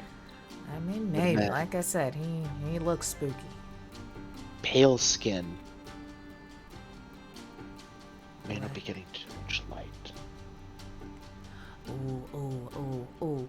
Y'all know those stories about the ocean where there's like these weird fish that'll sometimes wash up that people think they live like where there's no light because they're really like spooky looking. And they have like lights on their head and things to adapt. Maybe the lake's that deep. there's a whole nother civilization of people down there. Maybe. Be the It's possible. first. There's some places we didn't even go. See, I told you I wasn't losing anything. People said I was off my rocker. It's possible. You You didn't can know be me right yet. and off your rocker at the same. You can be right and off your rocker at the same time. Absolutely. However, I think there might be a grain of truth to this tale at least. Oh, There's potential. The captain did see something. Or someone. Someone who would go down to the depths. We'll see. Well, if the captain says he saw something, that's enough for me. I like you, Linus. No, you. Would it be helpful at all? I know looks like the sun is starting to go down a bit there. Do we need like a cover to make our travel? I don't know how many pirates are along the way here. I mean, you don't have to worry about pirates too much. Sometimes you get some dangerous looking fish jumping on board, or there's a few congregations of those Sawins that sometimes don't like you going through their water, which if we gotta go to Broken Top, we'll probably go and by, so if they got a bone to pick, they'll pick it. But Well, I mean, anything to make it easier that you could do. if I could cover the bottom of the ship, would that be helpful? Oh, yeah. Okay. And Linus will sort of get up, stretch a little, then go to the very edge of the bow of the ship and take it like a huge and his ears will flare up and he'll put his thumb in his mouth and blow and fog starts to pour out of his ears, and I'm going to cast Fog Cloud, and you hear like a foghorn blare from his mouth as he does it, just like and it just encapsulate most of the lower half of the ship so that it's hidden under the water.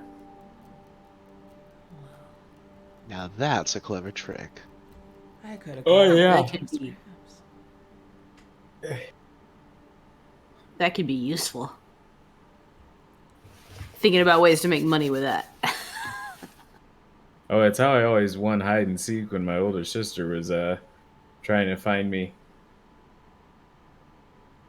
oh, not just a farmer then. Oh, well, we use some magic on the farm. See, okay, so it started with my mom originally. She was, what was her title?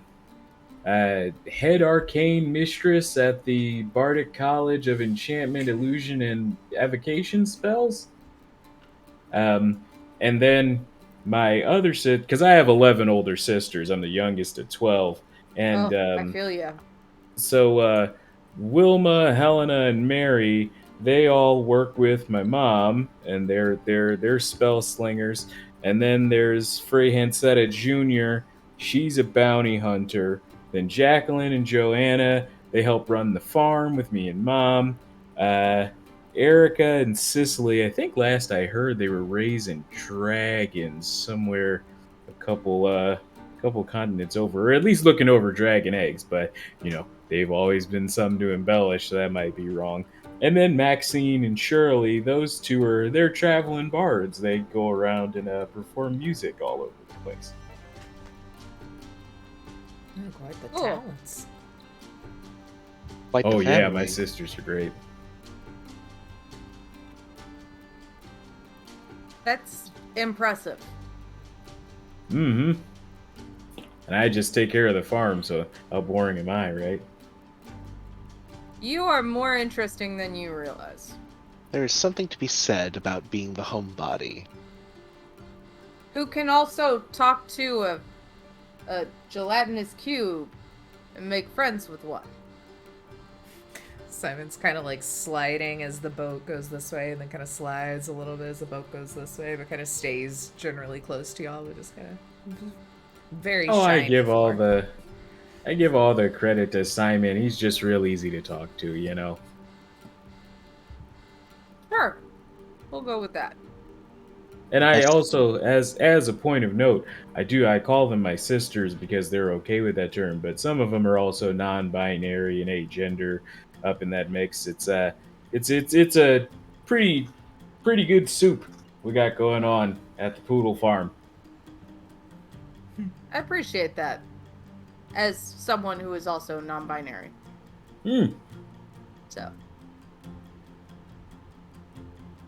But yeah, in between, scaring off any stray dire wolves or blink dogs, generally we tend to, try and learn from anything my sisters can teach me. Really, I'm better with the natural magics. I'm not too well learned. Everybody's got to start somewhere. It's not always about one's book smarts. They get you where you get to in life. I had this one brother who was so smart, and he would not let anybody forget how smart he was. So, but he was very lacking in charm. So, you got charm. So, there's that. Appreciate that. Winner. You got charm too. You're just different charm. Smarmy charm. Whereas Linus is sweet charm. Oh no, I don't hold against. I know where my bread is buttered. Very. I bet you do. Ha! I certainly do. Otherwise, I wouldn't get as much pay as I do.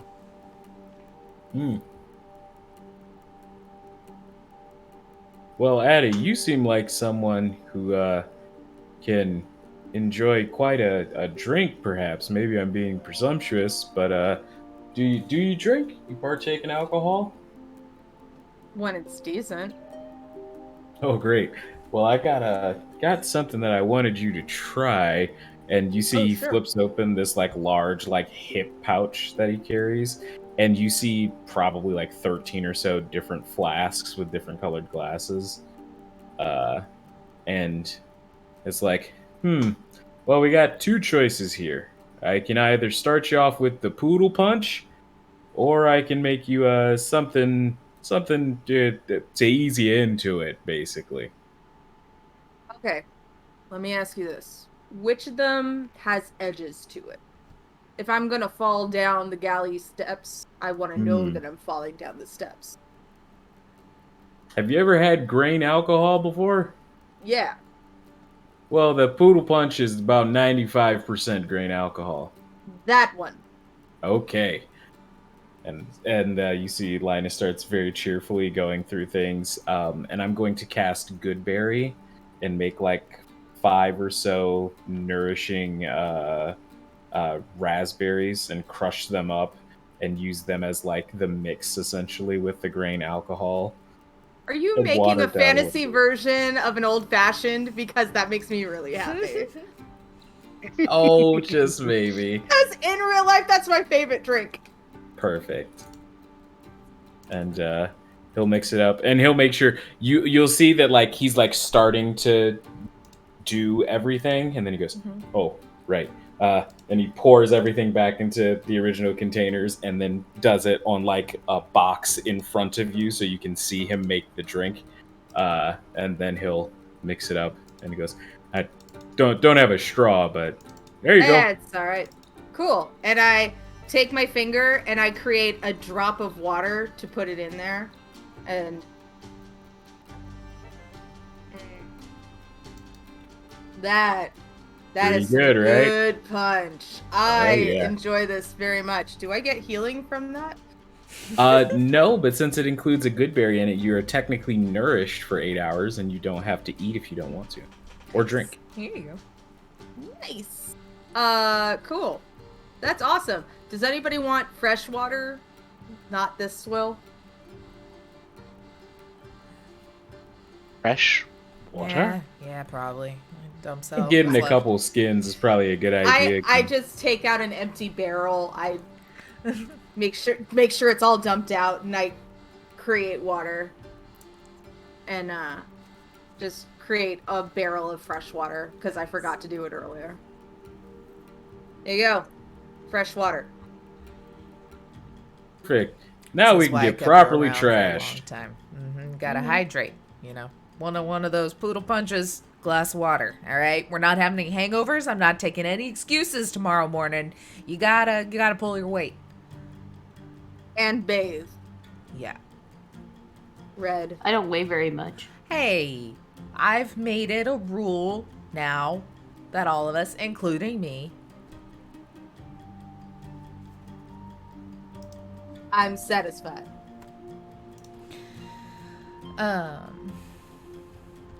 So as y'all are kind of still going about, you. Oh, and thank you, Raven, for the raid. We really appreciate you. Thank you. Thank you. As y'all continue to travel and talk, you now see a section of the forest kind of come into view on part of the shore as you get a little closer. Around that is, we'll say, we're kind of middle of summer time, but this is very obviously a autumn like forest with those crisp yellows and oranges and reds that kind of stretch all along the shore. And for those in the area know that it reaches deep into this entire landscape kingdom. It is known as the dim light because of how thick the trees are in the canopy, and that there are countless rare plants, animals that have yet to be discovered living in it. It is a rainforest, but fall. So it is quite an interesting sight. And Mayfire's kind of leaning, and she's just been listening to y'all and kind of watching everything. And she kind of looks over to Linus, just like, I may have gotten a little out of my faculties last night, but I did want to say I do remember, and I very much enjoyed your poem, your performance. I thought it was very, very pretty. Very Thank you. touching. I haven't read any poems like that in been a while. It was very nice. And I mean, I would be very open to hearing more of them if you wish to share at any point. But it kind of inspired me to write some things that I've been thinking of, and maybe too, Twinkle Toes, if you would be interested in hearing, or maybe even playing. I very much like the musical accompaniment. Playing a little something I would like to share with y'all while we're out. What's more fun than a song on the sea? Well, like. Yeah.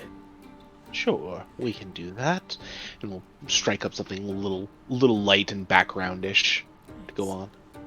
She kind of is like, Real quick before you yes. start. No whistling.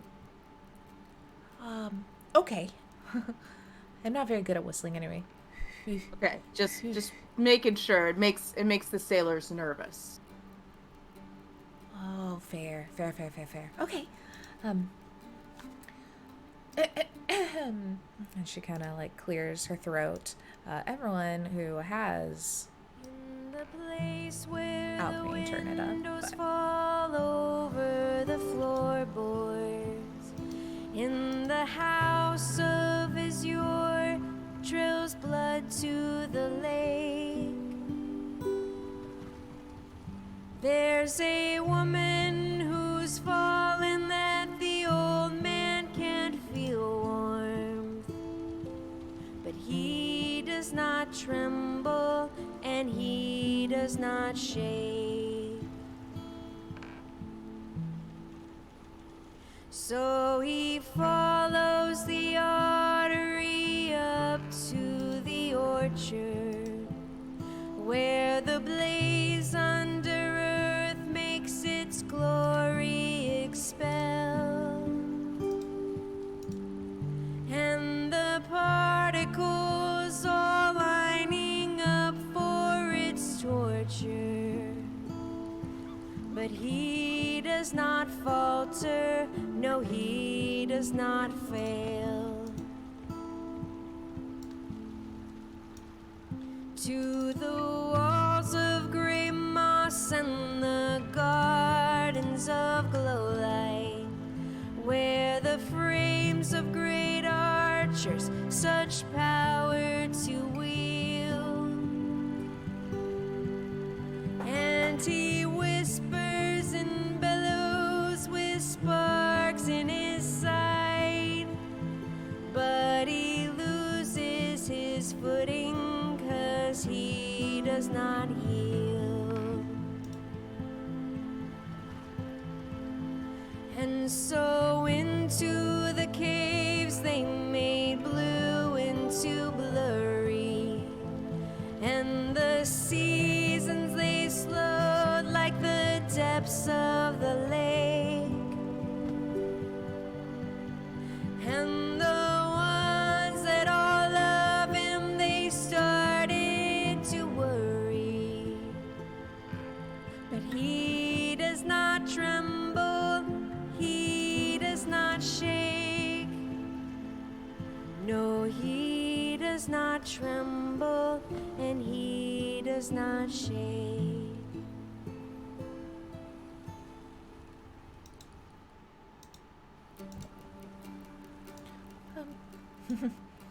just a little something I've been working on. Very good. That was great. That was. Thank you for accompanying. That was. Whew, gave me chills. We should write that down. Yes, definitely have to take some time and get that recorded for later. What brought on that lovely bit of writing, Miss Mayfire? I mean, with just all the research that I've been doing and looking into the Lost Druid that Addie, we are searching for. A long story that I should probably catch you up on when, maybe over dinner or something later tonight when we have more time. But there's just been lots of different tales and stories and pieces, and I don't know, I just combined the more frequent stories into one. Interesting. Very good composition. I mean, not always a writer by trade, but being around Fawn and all the books for so long. Eventually, Pick up on it. something will inspire you. Doesn't always come to everybody, but it was good that it came to you. Thank you. I can't wait to see what songs, poems, tales come out of this if we survive. Well, we'll certainly see. There's a hope that we get a good story out of this, or at the very least, a story. If we're lucky, maybe other bards will be writing songs about us. This will be... Oh, so that'd be the successful. dream. I would love to be getting royalties on this, but we'll see. Fingers crossed, I guess. and toes.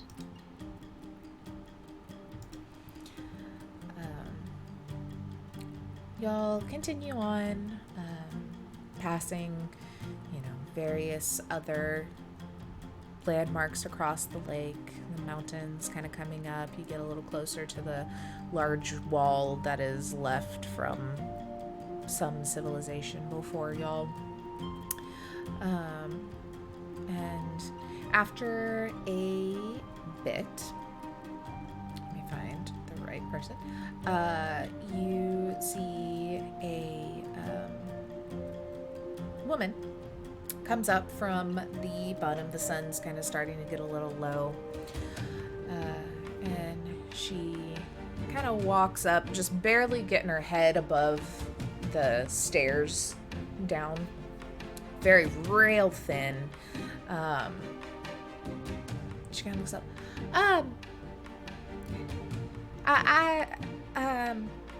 I've been working with Mayfire. And we have dinner ready for y'all whenever you're ready to head on down.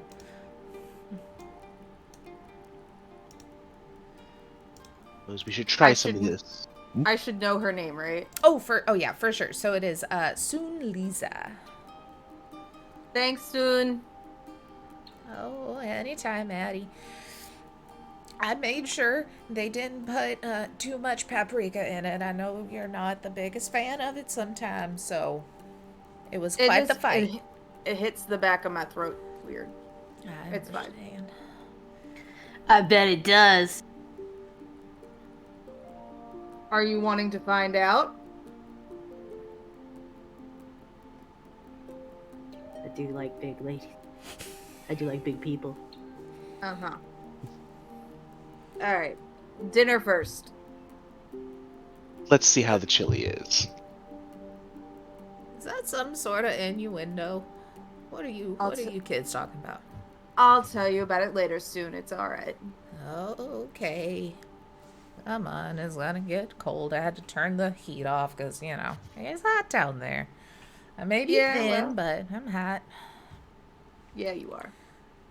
Oh, shucks. Come on. Come on down to the kind of lower deck of the Moxie 7.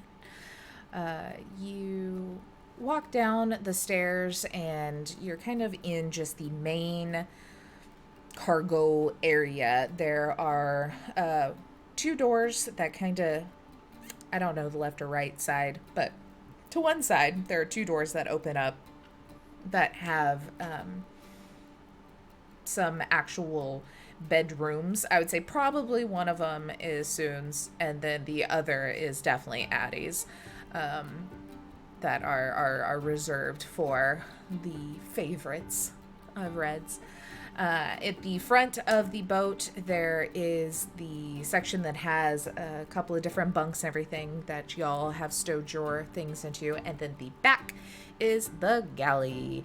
And Soon kind of walks you in, and you immediately smell just this wonderful, spicy, hearty chili. You come in, and Mayfire's kind of pouring up some bowls. I'm Texan, so she also made some cornbread because you can't have chili without cornbread. And so got some of that going. Sit down, a big old kind of leafy salad with all sorts of things. It's the first night. All the perishables are pretty much going to get used the next few days before perish. And even after a little bit, you see Red kind of comes walking out, comes downstairs. So, on the main deck, the whole front end has all of its assortments. There is a small room on the back end of the deck that kind of serves as a little bar area on the main deck that have kind of sat in, a little hangout spot within the captain's quarters being the back half of that with a wall. So he comes down from kind of his main area and walks down and sits down at the head of the table and starts slurping it up. Everyone is just like, oh my god, this is so good. Mayfire's just blushing and pouring up more. I told y'all I was famous for it. Oh, well, this looks great. If anybody wants some Trinidad scorpion pepper flakes, just let me know. I've got some spare.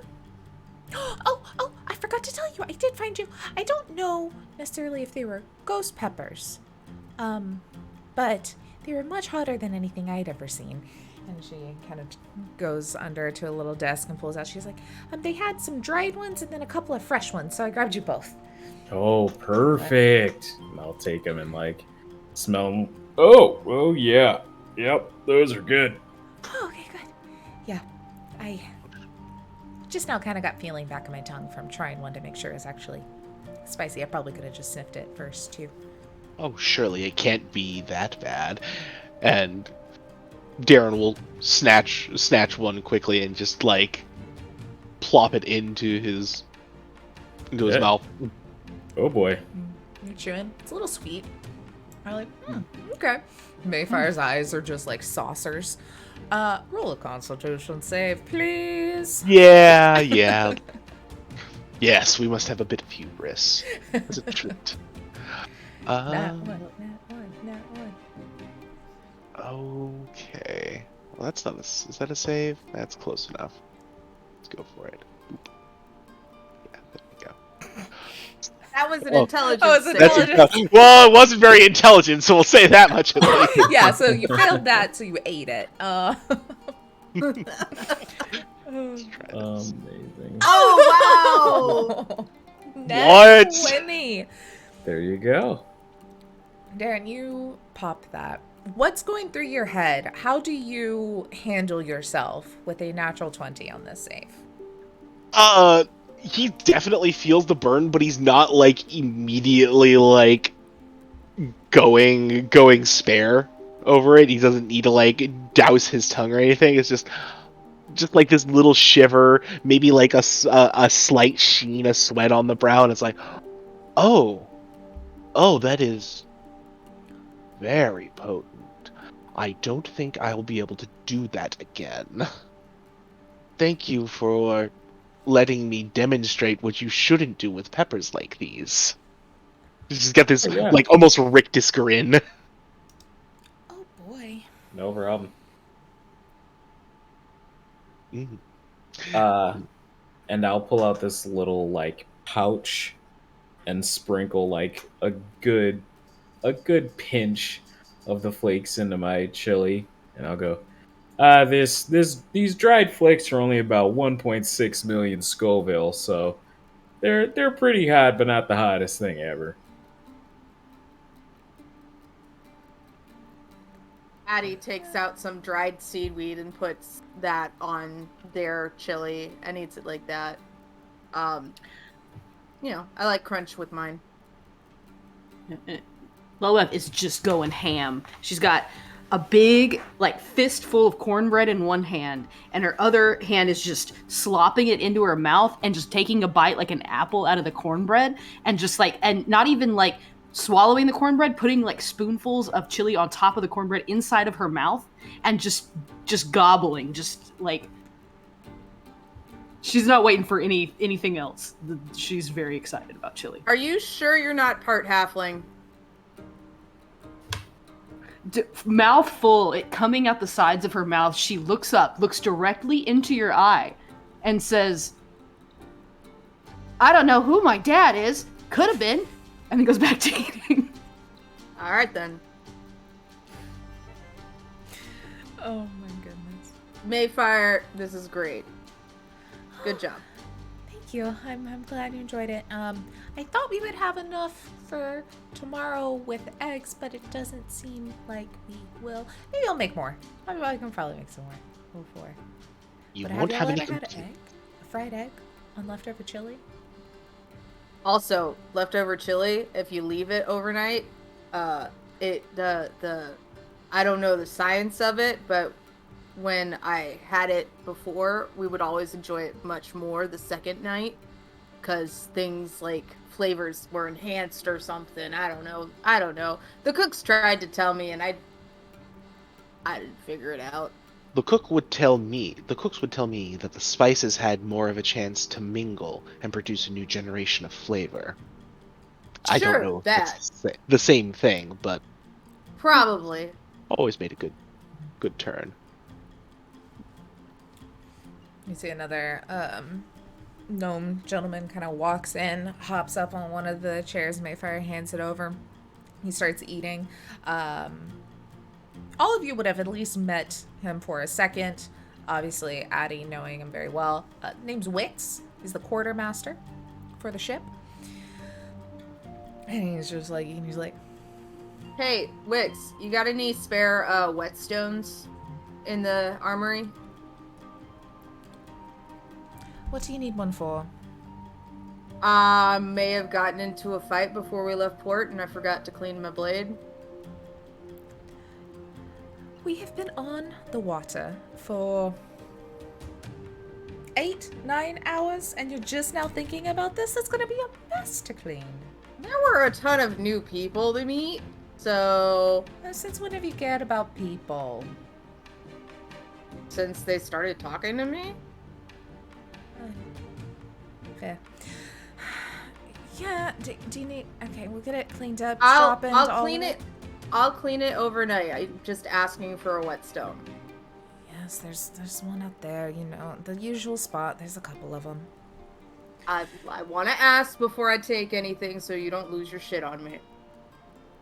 Also, don't get this guy angry. He is a menace with projectiles. Wait, that's not really a threatening pose for, like, that's not threatening. Well, you could do like this one. I guess so. Oh, and then can it just be like... Yes. Like that. Like your finger's the arrow. I like it. That is pretty threatening. Quite the threat. Wonderful. I'm gonna make it a new thing. Oh, it's Do it, Wix. You'll get it. yeah, You'll get it. It's quite a... Oh, what is that? Oh, you do it with the middle finger. Do it with the middle finger. Oh, okay. Yeah. So make a big show of it and like grab it and then pull it out. I like it. I like it. I like it. I like it. I fist bump him. It's like the size of just one of your fingers. Yeah. Don't make fun of my hands. You know I don't know. I'm not making fun of you. I think you are wonderful and terrifying. As you should. As all of you should. Though I do hope you find your accommodations accommodating. I did make sure that we got clean pillowcases. Wow. I think he like turns his head so Red can't see him, but like doesn't really fully stop talking as loud as he's talking. I think Red's getting quite soft in his old age because he allowed me to go get them, pick what I wanted, and paid for them. I give Red the side eye. I could smell him from my room, you know, it was about time. That's what he says, but I think he actually likes us and wants us to be comfortable. Don't tell him that. He'll try to take advantage of us. Oh, he's too soft. Red's just like, ain't too soft. Eating. Oh, I did also want to say, Linus, I am quite the fan of Simon. He's been very helpful today. Very kind. Whenever I would drop something, he would pick it up. I wouldn't necessarily get it back, but the floor was clean, and that was nice. Quite a few screws are... I hope it's not bad for him. Oh no, he loves metal. Hopefully it's not bad for the ship. Well, no, I had plenty. It's getting close there at the end, but it's fine. Ooh, could we have Simon swab the deck? Oh, that could be fun, but then what would Yisha do? And you look over, and there's a human woman that's kind of been sitting on like the far end of the table kind of to herself. You know this as the first mate. Pretty strict, pretty sharply, the polar opposite of Redfall in general. Has shaved head and these piercing eyes, strapped with all these packs and satchels, and just looks like ready to go. Well, obviously, we just strap her to the front of the ship to scare off any animals or other pirates or whatever.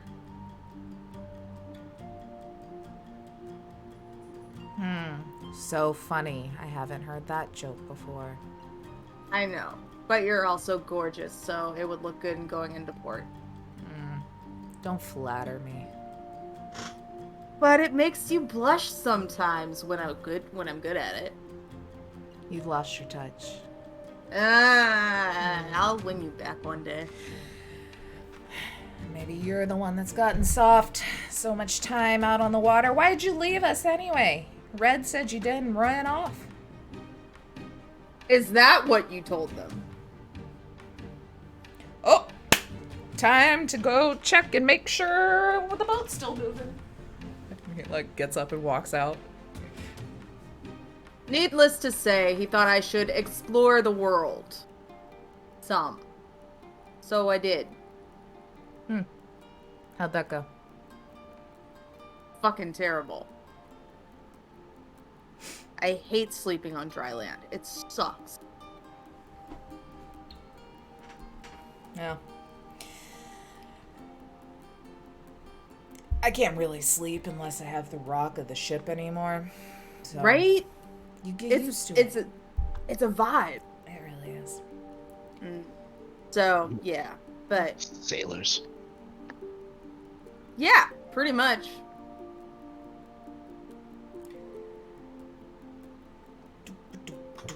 The crew all knows that Addie will flirt with everybody, but has no clue what to do if they flirt back. So, that's the thing. Y'all don't know that, but the crew knows that. Perfect.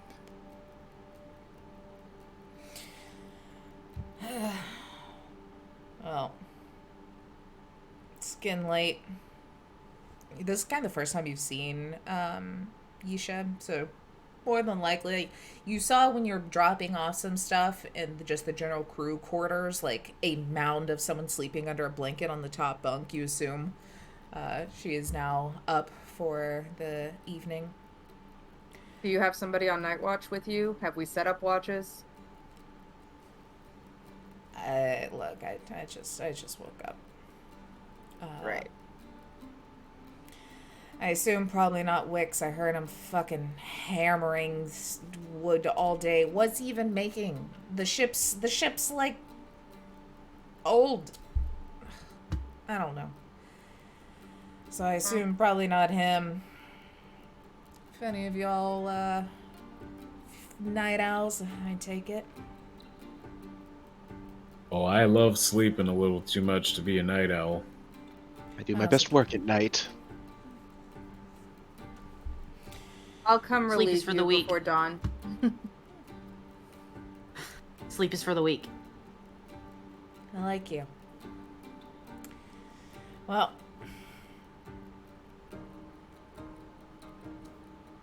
bye. Just Bye. stands up, walks out.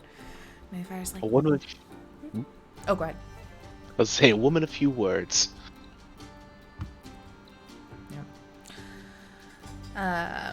But Wix kind of finishes up his meal. It's like, well, I'm gonna get to bed myself. I gotta get up early in the morning, do some fishing, because it calms me. If you need anything, you know, shake my bunk. Thanks, buddy. Sounds good. Rest well. Hey, Addie, What up? I'm only saying this because no one else is here to hear this other than y'all. I don't know you people. No one else on the crew is here to hear this. Mm-hmm. Well, it's nice to have you back. Oh, I missed you too, you old softy.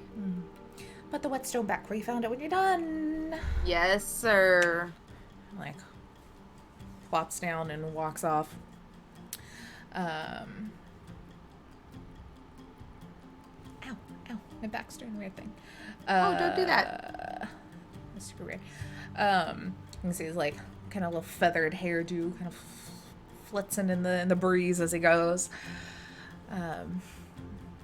But soon starting to, like, put up some, like, try to wash some pots, and Mayfire, like, shoos her off and is like, no, go to sleep, whatever. And Soon's like, I like having youngins. You know, I try to make Wix do the dishes. He won't do it. It's his hands. Well, she has no excuse, like, very arthritic, like, hands. She's like, he's got no excuse. He says it keeps me young. I'm gonna go to bed. If we get attacked, don't tell me I'd rather die in my sleep. Okay. Hey. Relatable, bestie. Very well. Mayfire kind of cleans up. And she's like, well, I guess. I'll see you bright and early in the morning. Enjoy a night out on the water for anyone who hasn't. It's pretty enjoyable.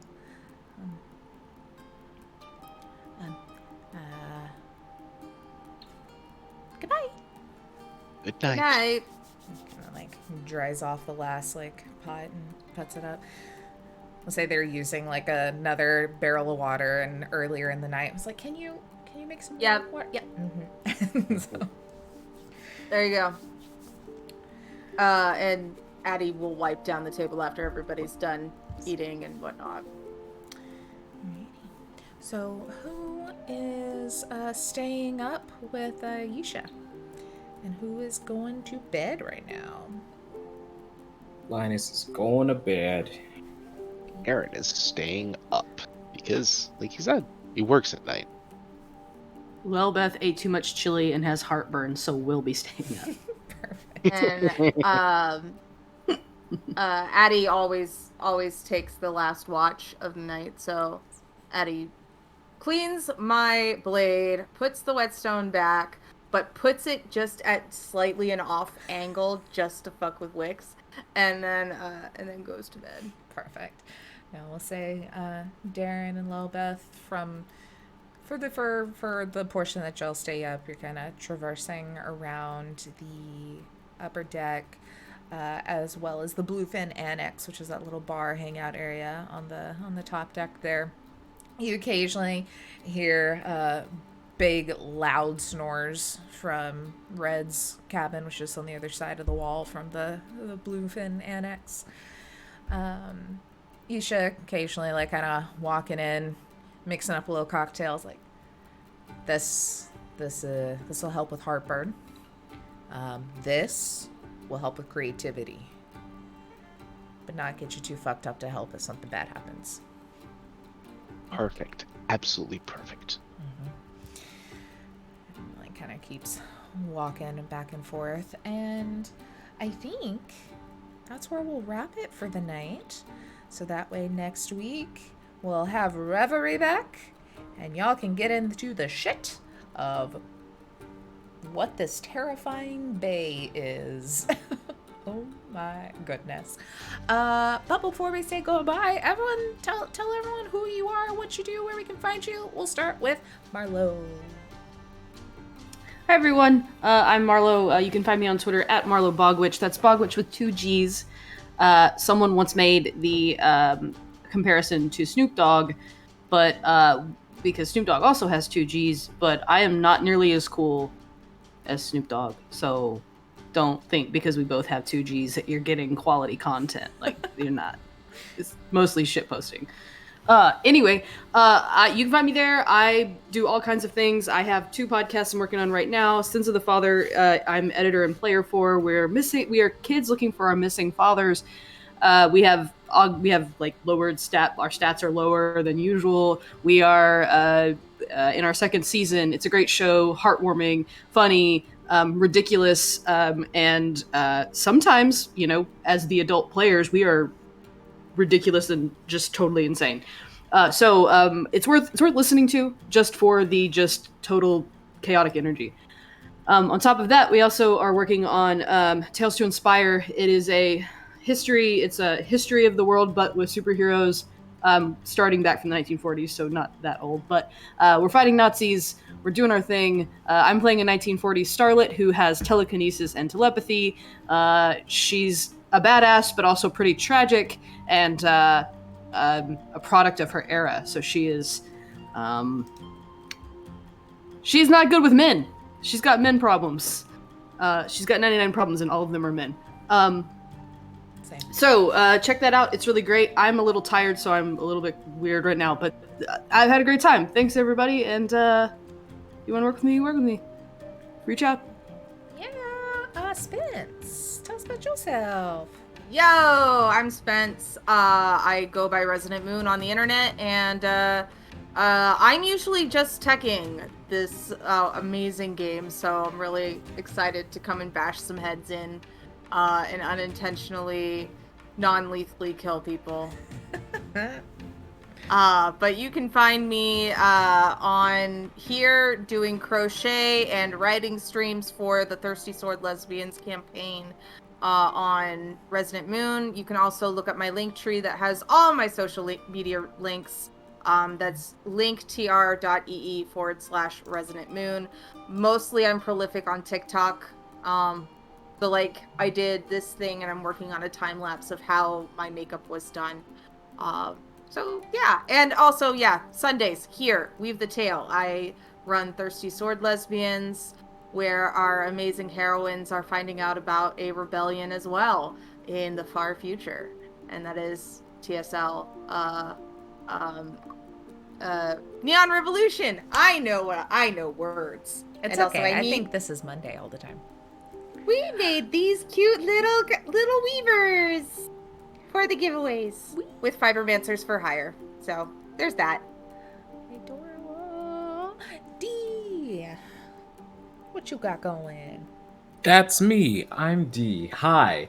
Hello, my lovely creatures of the dark. Thank you so much for joining us tonight. I've been bringing you Linus Poodle by way of Fran Hansetica and a Jackamumptus Poodle, and he's a lovely mess, and you got to hear the names of all 11 of his older sisters. Or older siblings, I guess. I do all sorts of things and cause problem on the internet. I am a voice actor, streamer, musician. You can find my podcast through Hollow Flames, which is a homebrew D&D 5e campaign where my world of Maneus takes place every other Tuesday, so not this Tuesday, but next Tuesday, on any podcasting service of your choice. And on sporadic Fridays, our schedule's getting a little bit wonky because of the summer. You can find me over on Gut Punch RP, where I play Lady Liliana Paltane, the Nightmare, a blood hunter in another game called Darkness Rising. On Mondays, every other Monday, you can catch me over on Neon Lights Roleplay, where I play DJ Green, the ghostwriter of 90% of the music industry in a Vampire the Masquerade Chronicle, Kindred of Fog City. And tomorrow, on Wednesdays, you can now find me over on TTRPG, where I will be playing in a wonderful game of that's called Dead or Alive. That's GM'd by the lovely and ever-present Arcane Goth Max. It's going to be a blast. So yeah, tap in. I'm doing stuff all over the place, and I am still the reigning and retaining TTRPG Universal Champion. And if you want to know the story behind this belt, you should follow me on Twitter at It's the Rhythm. Yes. And then, Matt, what you got going? Oh, hey folks, it's Matt. I'm the Killer GM. You can find me on Twitter at the Killer GM. I ran a gaming, nerdery, various other things that'll catch the fancy once in a while for folks. Sometimes you're writing about gaming, sometimes you're writing about HBO Game of Thrones jokes, timely stuff like that. It's great.